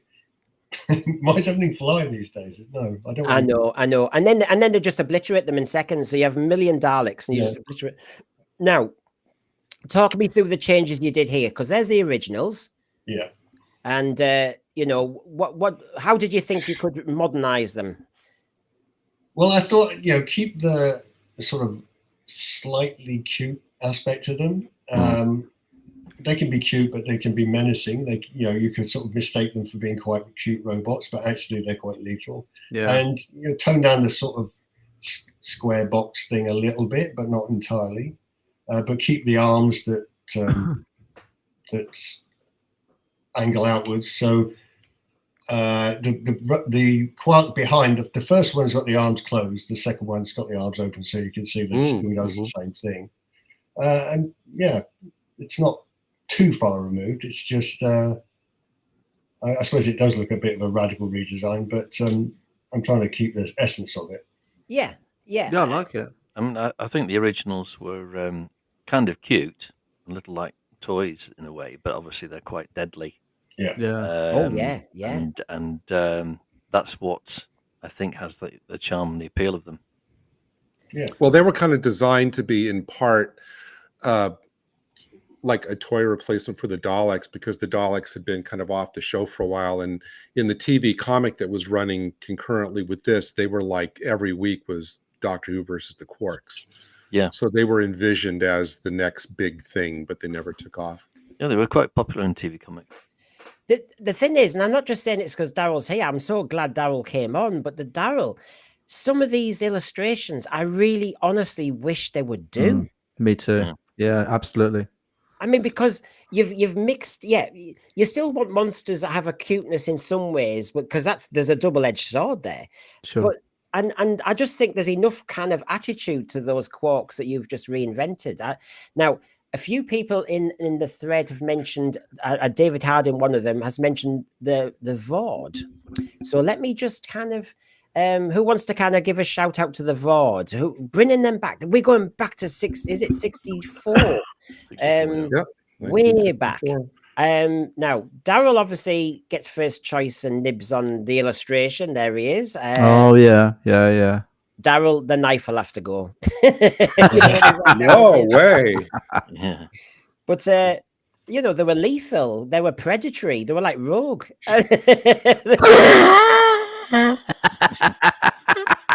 I'm not going to go there, but yeah. Just picking up. Daryl makes them look less like scuba divers. Yeah. So there's Daryl's version. Yeah, they're more like a menacing motorcyclist, really, I suppose. Yeah, no, I like it. I do. I like the darkness around the eyes, the way that it's sort of like it's sculpted around the head and the fins at the back with the hole. Yeah, that looks really good. Yeah, I don't think you really need the fins. Because I mean, presumably they're wearing like wetsuits anyway in the episode, aren't they? They're not. Yeah. So they could probably replicate that and do something if they were actually brought this. How about pteroleptals? Have you ever? That's another one I was just thinking about as well. He has done pteroleptals. Yeah. You'll need to give me a moment, but why do you want them back? I want them back. I love them in the Visitation. I just think they're really the prison planet, you know. Yeah. I think we've only ever seen them once. We've never seen them in New Who. They've been mentioned in New Who. Oh yes. Oh, yeah. wow. Yeah, that works for me definitely. Yeah, that's really cool. Yeah, now, and I know in many ways, Daryl, you've got them very similar to as they were in the Visitation, but for some reason, to me, they look a bit bulkier. To me, they look a bit a bit more fierce. Yeah. Yeah, I think it's because obviously, the original it's a bit like the Ice Warriors. You know, the legs on the original Ice Warriors are a bit like waders, aren't they? So they haven't got any muscle mass to them, have they? But yeah, it's a bit bulkier. It's not quite so. I mean, I didn't look at that many photographs of them. Maybe I should have done because there's quite a lot of differences. I didn't. No, it does grasp the essence of what they look like in the first episode. I can certainly recognise them straight away if they appeared like that. I remember one of them, the main one by Mike Amelia was scarred anyway, wasn't he? That's right. Yeah. So he can't. I thought they were scarred from being on the prison planet. So it's interesting that Daryl's gone for actually what they might look like when they haven't been captured, and just what they're like. So the pteroleptals, there you go. Nice shout out. I can see Jeremy's got it in his background. You know, the good old. Oh yeah. There we go. Yeah. He's behind you, Jeremy. So as we're going through this, I feel as though we're just doing shout outs to monsters at the moment, but you know that how they've been badly realized or just they had a rubbish story and we just think that they deserve a better story. Do you know one that got a really good story and I've done them in Big Finish, but I think they should be brought back on TV is the Vok Robots. The Vok Robots, I think you could do, they could be in loads of stories because there must be a universe of Vok Robots. Well, they're in the Caldor City audios. Yeah. But surely, there they are. There's Daryl. Oh, again. Yeah. And, oh, gosh, their design. I mean, that was a hard one for you, Daryl, wasn't it? Because I'm sure you did not want to redesign them at all. No. It's the same with like Davros and some of the others I've done. I don't really want to. I'm just redrawing them. I'm not redesigning them, really. Yeah. Yeah. I just noticed the interesting thing about Daryl's redesign is that from the original, it looks like, okay, they're robots that are wearing like a jacket or wearing pants. With Daryl's redesign, it looks like it's organic, like that. The clothes are kind of like part of the actual body. Yeah. There. Yes. See, it looks like, I mean, the sleeves, it doesn't look like it's a robot that's wearing something. It's connected to it all together. Yeah, I can see that. Now, Jeremy, sorry, I missed it. And everybody's wondering why I'm zooming in on your ear. Go on, show us that because he's got, whoa, look at that. He's got D84. Oh my God. There's one I made earlier. It's really good. Wow. No, I wish I had made it. No, it's D84. Oh, my friend. And you know, as a kid, I wanted D84 to be a companion. I just loved him. And I just think story-wise and budget-wise, you could easily do the Vok Robots. And they're lethal. There's a simple story. You don't need to make a whole universe of slugs. You don't need to do it. You can have humans in a costume with a brilliantly sculpted mask and they strangle you. Come on. How hard is this? You can't go wrong with that, can you, really? No. I mean, honestly, why are they trying to... This is the problem, I think, with sometimes TV and movies nowadays, is they're trying to pretend that they can't say, yeah, we'll bring back the Vok Robots. They need to do something new with them. And you go, no, scare the kids, make a thriller, get on with it. They sort of brought them back in a lesser way in that Kylie Minogue Christmas one, didn't they? Yes, with the... Oh, yeah. Similar, yes. Yeah. Well, Crimpling, good on you. Titanic, Titanic. The way to bring back the Vok Robots is to have them in a few stories over a few years. in the background, being perfectly nice until one story when they suddenly go bad. Oh, crimpling. You mean plan within planning within planning? Oh my God. You mean don't rush a script? Oh gosh. That doesn't happen in these days. No, that's not going to happen. It's a great Yeah. idea. I think RTD's Santa Robots was his version of this. Yeah, it is a good. I agree with you. Obviously, I would like a showrunner, like I said about world building, that before you even write Ron's script, and they were waiting for Sex Education to finish. So hold on, RTD, build your layers. What does the universe look like? I know he's obsessed with spin-offs and that, but no. What does the universe look like? Where are the Daleks? What's going on with them? And actually spend a bit of time really planning. Get a writer's room together and really plan this through. And as you said, Crimpling, then filter in the different monsters. It would be fab. Yeah, that's right. Now a few people... So how about Vervoids? Well, I'm laughing because I haven't got a picture. But I might have one. I don't know. I'll have a look. Vervoids, are you taking the mick? No, I didn't mind the Vervoids. I know everybody hates them. I actually didn't mind them. They could bring the Vervoids back to do with all this vegetarianism and all the rest of it. Yeah. You know, it's right on point. Yeah, a couple people in the chat have mentioned Movellans. Yes, which I think is a great idea as long as they all look like Suzanne Danielle, you know, from the original Destiny of the Daleks. Then I'd be all for that. Isn't it? Only because it's been mentioned a couple times in the chat. I want to get mine in because I did have it written down early. I wasn't just copying. I'd like them to bring back the Axons from Claws of Axos, because I think that was, not only was it a great design, it was a great story. And I think that beyond just like whatever redesign the Axons were given, you could do a story that would be really relevant today about, you know, the aliens coming in promising everything for free, you know, and now we're in a world where, you know, we have a lot of people who will be more than willing to take anything as long as it's free, you know, something for nothing. So you could write a really relevant story that's set now that the Axons would be perfect for. And I just think their original design was great. They did come back in one of the Doctor Who magazine comic serials with the 11th Doctor and Amy and Rory, which was set in modern day Japan, where the Axons came back. And that was a really, really good story. Yeah. But they could do a lot with... Now, bear in mind, I don't want any of this to happen under the current bankrupt regime. All of these ideas will be happening after we get somebody, you know, who's not so creatively, you know, bankrupt in to do them all right. Choose your words very carefully. Yes. Yes. No, I know. But you see, it's interesting about the Movellans as an example, because as people are saying that we had the argument, not our argument, but Sutek had to get rid of all the Egyptology because of cultural appropriation, because of somebody's sensitivities in our London postcode. And you think, hold on a minute. Well, the Movellans had those kind of, you know, Jamaican kind of, you know, their hairstyle was, you know, emblematic of an ethnic minority, and it comes under DEI, isn't it? Yeah, so they could definitely bring them back. Now, a few people were shouting out earlier the Ruin.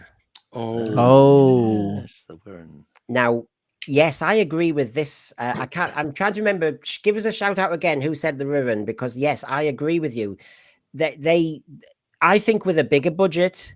I mean, they were well done in Ark in Space, but I think now you could really go to town, because I love the fact that they just, you know, I mean, they're classic insects. They find a body, they inject their eggs, take over, and and there's two rare photographs from Ark in Space. There's Tom Baker using it as a lounger, and there's the rehearsal, because Harry doesn't wear that in the story, but there's two originals there. But yeah, would you bring... I still think this is where Ridley Scott got his... I'm still convinced Ridley Scott got his ideas from aliens from watching the Ark in Space. Yeah. I'll never not believe that. Yeah. I know. I think we have said on some podcasts, we have said something like this, haven't we, about that one? I mean, it was hard for them to operate and move around. I didn't mind the model shot at the end in part 4. I think that was well realized with the Nerva beacon and all the rest of it. I thought they did that well. When you were drawing this, Daryl, were you thinking if you brought it back, how could it be realized? Did you change anything? Well, I think if they brought the women back, they would be mostly, if they were seen in long shot, they'd be CGI, wouldn't they? Yeah. But it would be a combination of, hopefully, it would be a combination of animatronics and CGI. That's, I think, how you do it. Now, or a model shot, possibly.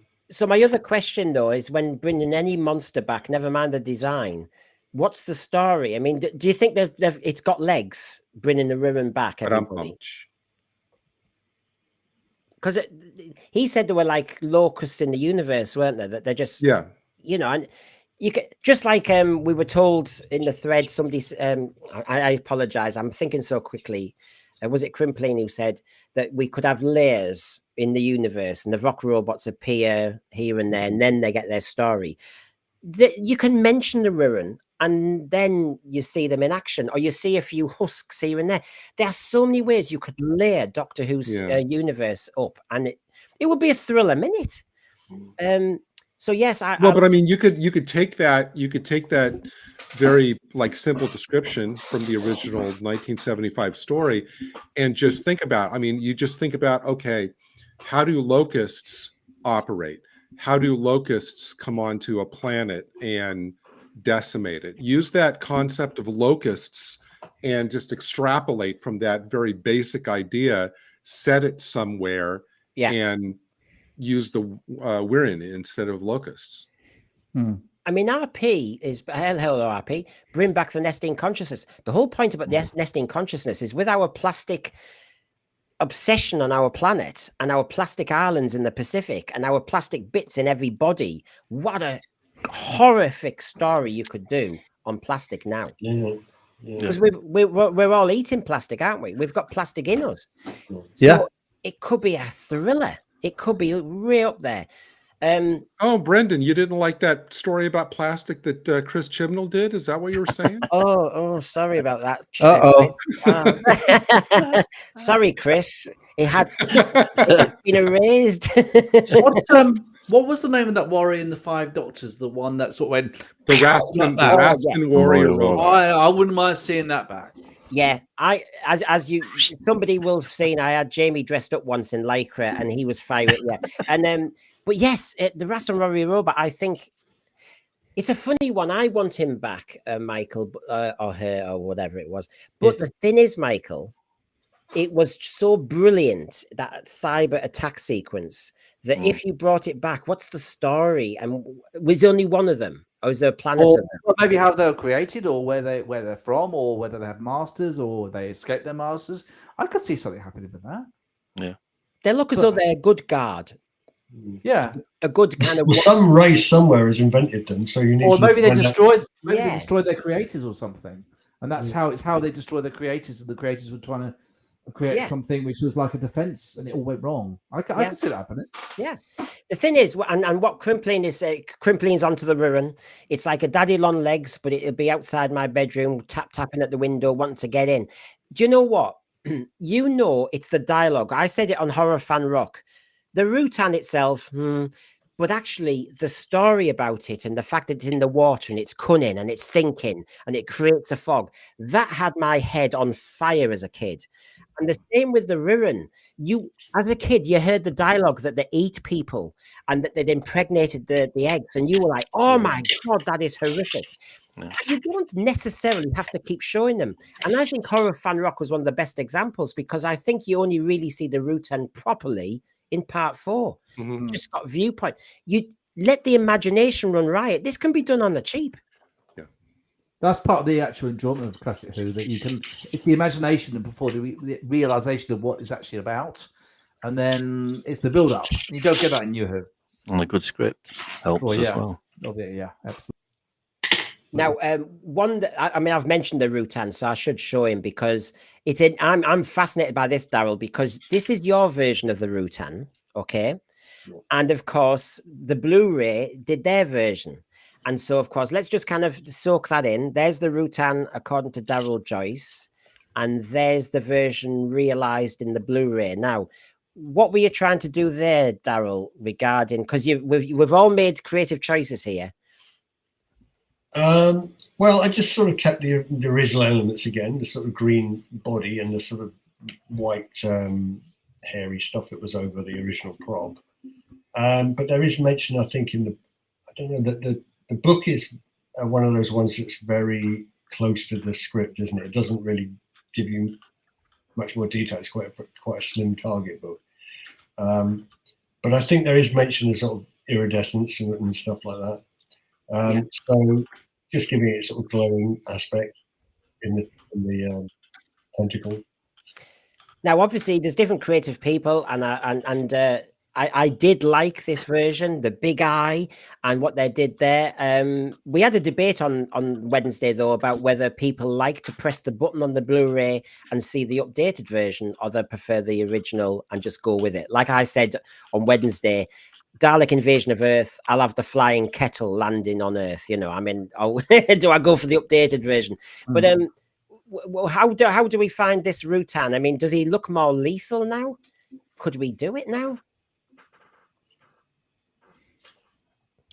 The thing I always thought is interesting about the Rutans, in whatever form they come in, is because you look at this at the creature crawling up the steps of the in part 4, crawling up the steps, and you think, how did these creatures fight the Sontarans to a standstill?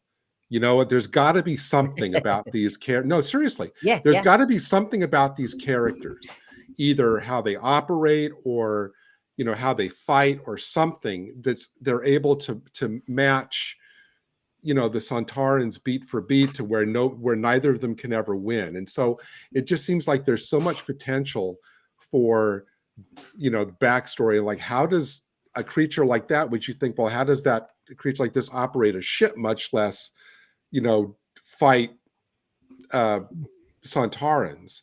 Yeah. You know, there's got to be something more. Yeah, I used to think, well, how the hell does a jellyfish fight a Sontaran?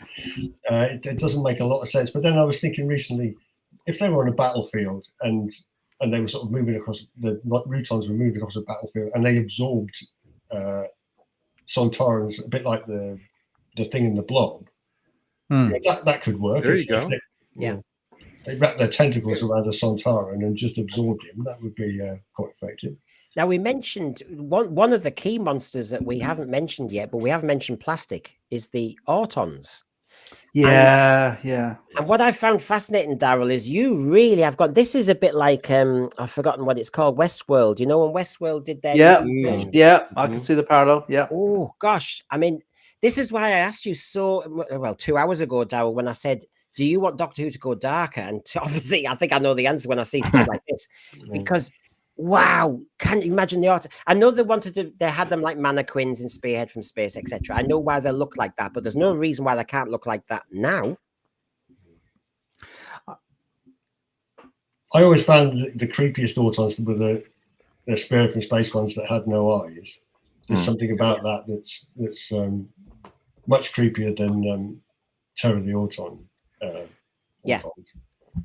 But that's again, you've got that horrible body horror. It's like you can see every sinew. They look horrifying. I'm actually very surprised by so many of these designs, which I haven't seen before, and they're fantastic. Just how New Who has missed some of these potentially. Can you imagine if some of these designs were actually featured, and how much better we would all perceive New Who compared to some of the rubbish that we've seen? I honestly, Daryl, this stuff is fantastic. Michael, as a parent, you know that the kids, if they would have loved, mine would have loved it when they were younger. They would have thought it would be fantastic. Body horror like this, the kids would be saying, "Did you see that? Did you see that?" Oh yeah. Not CGI sea monsters that look like something out of CBeebies or something. Yeah. It's just like one thing I know that before we finish, one thing that just popped into my head, I don't think it's even been mentioned by anybody in the chat. I apologize if it has. What about bringing back the daemons? Well, yes. Although I don't know what story you could do, because it seems like they were you know, that was like the perfect story for them. But I mean, I would love to imagine what a redesign of the daemons would look like. The scariest thing about the demons now is the God thing. You know, the God Satan thing that RTD's obsessed with, and you think, no, don't include them in this, please. Don't ruin them. But I know what you mean. I know what you mean, because they should be lethal. Yeah. And it plays into doing a good old ghost story on Earth, of course, Gary. I mean, it's you know, you know, I something that Michael just said kind of like tuned me into something that was said a while back. It seems to me now, and one of the problems with the show is that it's all about neutering the menace. All of these great designs, that even the way they were originally presented in the classic series, you know, budget aside, were designed to be menacing and threatening and behind the sofa. Taken away, it's not there behind now. the sofa and all of that. Yeah. And these amazing designs from Daryl behind, it seems like everything we're getting now, you know, neuters menace. It doesn't, you know, to make the evil not that threatening. This is exactly what this shows. This, yeah, and it's like I think that's the problem at the heart of this. It's like you've taken a show that's designed to scare kids and fans in the best way, and they've intentionally neutered all of the menace. They've just taken it away. That's amazing. A lot of it was like Hammer Horror, and it's not Hammer Horror anymore like it used to be. Well, one thing you mentioned, Jeremy, I want to throw it in because you had a really good example of a monster that looked really rubbish in the original version. And but now, if you look at it, the Vardens you wanted from Invasion of Time, they deserve to come back. Why? I know we can do them better, and they were done a little bit better in the Blu-ray. But why do they deserve a story? Do you reckon? Well, the fact that they were so military orientated, and you'd expect them to be so brilliant, and obviously they were quite rubbish because they were defeated quite easily. But also, I like the fact that I like the foil effect, the shimmering foil. I think that was quite good. What do you think of the remastered with it, when they redid it? Yeah, I mean, that was good in its own context. But if they'd made the shimmering foil a little bit better, rather than it just looking like bacon foil, you know, that someone's dangling in front of the camera, perhaps it might have been a little bit better. I don't know. Yeah, but, I was quite amused by the Vardens. So. It's easy to cosplay. You just like wrap yourself in aluminum foil, and I think I had the plastic from Niagara Falls. I think I could have been a Varden. I'd quite like to see the Marshmen again. We already saw those in one episodes as well. Oh yeah. What do you think about that, guys? Well, Michael, that's been a swine because that would take us into E-Space and Adric. That's good. Yeah. All right, okay. Romana's there. No. But okay, that'd be a great story. You could go back to Romana, and then I'd have the marsh spiders back. I'd have them. Oh yeah. I know. Anyway, David Harden. Somebody in the chat a while back mentioned the Yeti. Yes. I saw that. Yeah, the Yeti, the meddling monk. I used to be the time muddler, so I agree with that as well. Meddling monk, yeah. Now, one that you mentioned ages ago in a text was the Nymon. The Nymon. You said it's a one-off, but we saw them remastered though, didn't we? And we saw a cousin of them or something in New Who, the Nymon, didn't we? I think we did. I'm trying to think because you said if we beef them up, Daryl, it gives them a better chance, I suppose. Yeah, I think the problem with the Nymon is that the heads are so big, and I'm sure the physiques of the men inside them are perfectly normal, but they look so scrawny because everything else is so, the platform shoes, the way they've done it, and the big heads makes the bodies look very scrawny. So yeah, I think if you beefed them up, you could. The head. I'm not suggesting. Maybe I'm not saying they should come back necessarily, but if you did do them again, I think you could make them a bit more. The head just looks like a helmet, doesn't it? Attached to. Well, I think that was in the Target book. I think it wasn't it? It's like that was like a ceremonial mask, at least in the Target book. Right. So we never got to see what was underneath the helmet. No. Yeah, I see what you mean on that one, on it being a helmet. So I mean, there's some fascinating ones that I mean. I was looking at, for example, you said this one as well, Daryl, which is fascinating. Let me just get them in position. You mentioned the Zarbi. Wow. We had the Ruin. David Hardin and others were talking about the Ruin coming back, but the Ruin and the Zarbi, hello. Look at that. Look at that version. Yeah. I'd buy into that. Largely, that's one largely based on the original sketches for the Zarbi, which have the smaller eyes like an ant. Yeah. Anyway, wow. So there is a CGI version of it or something, maybe. I don't know. Yeah, or even just you could probably green screen out the legs. If somebody was wearing green legs, you could probably just still have yeah.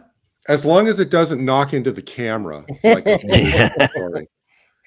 So you mentioned them, and then of course it brings into play the Monoptera. Look at that. Okay. Wow. They're beautiful, Daryl. They're beautiful. Yeah, I mean, I think you could return to the web planet, and you could probably do a completely different story. They were the same, life forms on the planet, and maybe a few more. That's gorgeous.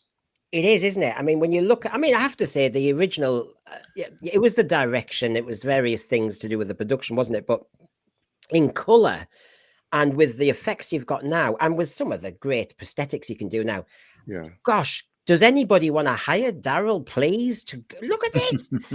Honestly, Daryl, I would have you in a second doing Doctor Who. I really would. I think we all would. We'd all love to see this on Doctor Who. I do love the original. I have to say, I really honestly do love the original Web Planet, only for its sheer ambition. I mean, I have nothing but admiration for them trying to, in that studio, on that budget, trying to craft a completely alien planet. And so I have nothing but admiration for their ambition with that story. Yeah. Well, I mean, most of these monsters, if they did bring them back, they would be CGI'd, because you wouldn't have a bloke inside a Zarbi costume.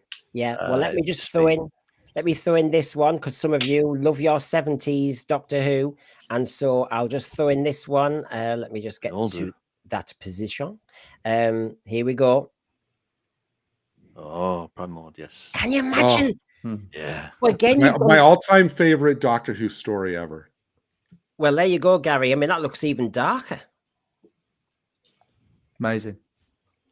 Absolutely beautiful. I mean, I've got two kind of rehearsal shots, but you honestly, you see, this is what I mean, Daryl. I feel as though you've got the right vibe for the new Doctor Who.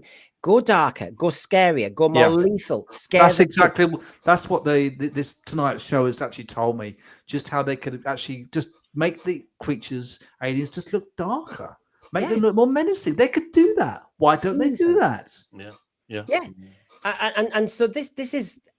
When you see, and please, I'm going to advertise Daryl's work properly in a second, everybody, if you haven't seen these illustrations before, because honestly, you've gone through it all. The War Machines look a little bit more vibrant than they did. Who is required? There, yeah. Doctor Who is required. There's your Merker. I mean, wow. Yeah, that would have been miles better. That's certainly an improvement. Let's just put that. I wouldn't try to karate kick that thing. No, I wouldn't. And I have to say, so yeah, I couldn't be bothered even showing the pantomime Merker, but that does look good and mess with. And you look as though you've got electricity. It's got electricity energy coming from it. Look at that. That's a great touch. Yeah. It's got the great charge on it, just to give everybody that. So you can see, hopefully, we've had a nice little debate tonight about the monsters. We've gone over the news, but obviously, Daryl, where do we find you, what you're up to? Now, I think you said, what's your situation with the calendar?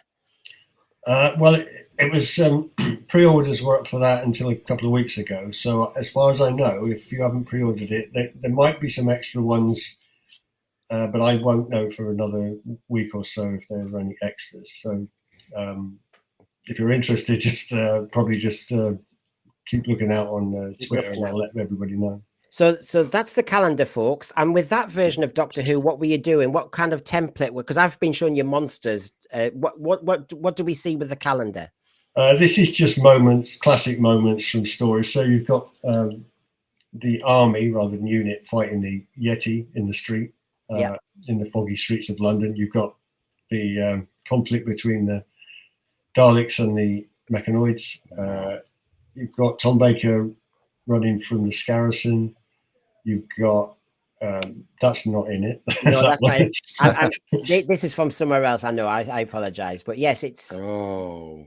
But I just want to show, because we'll advertise all your work, obviously. But oh my God, where do you start with something like this, Daryl? I mean, I know the movie and I know the story, but oh my God, that's just so evocative. Yeah, fortunately, I moved to drawing digitally, so there's a lot of layers involved in that. Yeah. And if I make a mistake, I just wipe the layer out and try again. Oh, wow. I mean, look at that. Oh, so it's great to find out. I mean, remember, I love the Sea Devils. I love this picture. Where do people find that picture, Daryl, if they were looking for a copy of it? That is in the Illustrator Journey, which I think you can still get as a print on demand on Amazon. Okay. Right. And where would you find that Mandrill one? That's also in the Illustrator Journey. Right. So I'm just showing people that's now. There's the Illustrator Journey, first of all. If you haven't got it, I've got it on my shelf here. Gary's got his version there. Absolutely. Beautiful shots. Yeah. So yes, please look that out. But you said you've got you obviously you've got a project you're doing now. What's all this about, Daryl? Yeah, so the Illustrator Journey was published by Telos, and next year I'm doing another book for Telos. Well, I'm doing it now, and it'll be out next year. And that is one of the images. There'll probably be maybe about 150 images in this book, maybe a little bit more. So it's fully illustrated book again. Not a great deal of text, just images to represent some more classic moments from classic Doctor Who. Probably a little bit of New Who, but New Who doesn't have. Well, I can't really say it. Unless I tell you the title. Unless I tell you the title of the book, I'm going to give the game away. But it's not going to work out. So there you go, folks. There is a calendar. There is the Illustrator Journey, and keep looking out. But Daryl, you're on X, aren't you? You're on Facebook. Yeah. Can I just say I did the Zygon today, and yes, I've got that. I'll flash him up while you talk about it. I'll get him up. So I did. The original idea for the Zygon was it was based on a fetus, which is why the Zygon is orange, because you used to see images of the fetus would be backlit, so it would be orange. Yeah. And I think that's sort of been forgotten in New Who when they brought back the Zygons. They just made them orange. They could have made them transparent.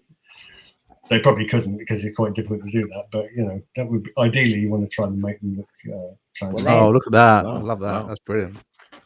So it's a bit different. Wow. It's not entirely faithful, but it's not entirely faithful to the 1975. But it's 5 or 6. I don't know. No, 75. Isn't it?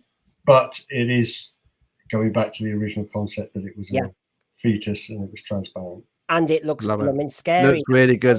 That's what we want to see. Because that's the original from Terror of the Zygons. Release the Scatterson. Yeah. Oh, John Wooden. My aesthetic greetings. Well, yes, I can see what you're doing because you're not obsessed with the hula hoops, as I used to call them, or the spaghetti hoops. That mouth and those eyes. That's body horror there, straight in. I think the best Zygon is the one that attacks Sarah at the end of episode 1. I don't actually know if it's the nurse, isn't it? But I don't know if the nurse is in the suit or not. Probably not, but but that one's got the nose higher and it's got the mouth open, and that's the creepiest looking Zygon, I think. Yeah, no, I agree with you. It's a very scary story, I think, for kids. And why can't we bring that back? Behind the sofa was the cliche. So tonight, I just want to say one thing about this book, which, like I said, is a really prized possession for me that I look at all the time. And I'm being absolutely sincere when I say this, and I'm so happy for the opportunity to be able to say this to Daryl directly. There's at least one art piece for every story through New Who, included in here. And whenever I look at literally any of the pictures, I immediately feel like I felt when I first fell in love with the show. Doesn't matter the picture, because Daryl has this ability to capture like the quintessence of any story, like in just one picture, sometimes two. And I look at it and it's how I felt like as a kid, falling in love with the show. And so I actually just want to thank Daryl for that. You're bringing the fun back, Daryl. You're bringing the imagination back. You're bringing the excitement back. Yeah, I really perceived that. I wasn't aware of your work, but just seeing that and then seeing what I've seen in Doctor Who over the last 15 to 20 years just shows me what has been missing and what could have been created. Yeah, that's a shame. Thanks both for saying that, because when I was working on it, I wanted to make it, a good book, and I wasn't really interfered with. Nobody said, "Oh, you can't do that and you can't do this." They just let me get on with what I wanted to do, and hopefully, maybe it was better for that.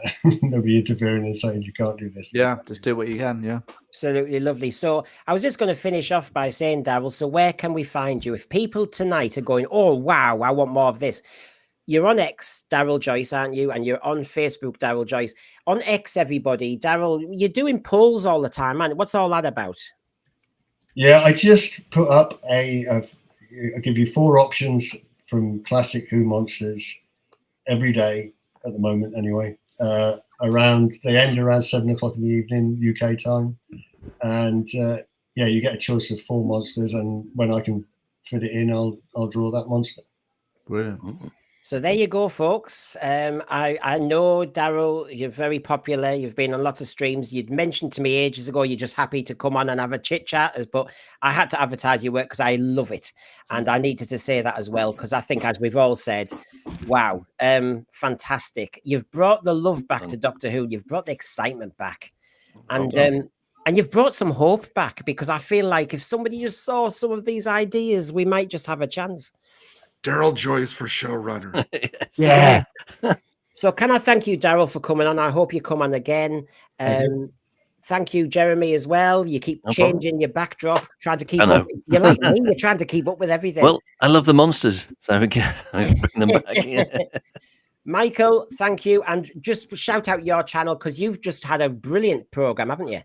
Yes, thanks, Brendan. Yeah, the Solo on Sci-Fi podcast on my channel, which is called Co-Clud, where we just last week we interviewed 4 actors who worked on Star Trek Deep Space Nine, and we got some great perspectives. So if you like Star Trek, then check us out.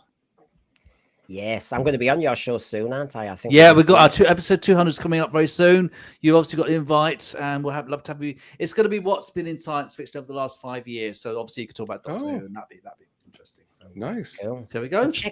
So check out. It's a double whammy. That your Co-Clud is your overall channel, isn't it? Co-Clud, it features comedy and stuff, but the Solo on Sci-Fi is the science fiction side of things. That's it. And Gary can be seen at all wholesalers everywhere. He's been a busy boy lately, but good to have you aboard again, Gary. Thank you very much. I'm glad to be back. Yes, and everybody has said it's a great Monster Mash tonight. I enjoyed it. So thank you, everybody, for your time. Good night, everyone. Good night, D84. Bye-bye, Duggan. Bye. Bye.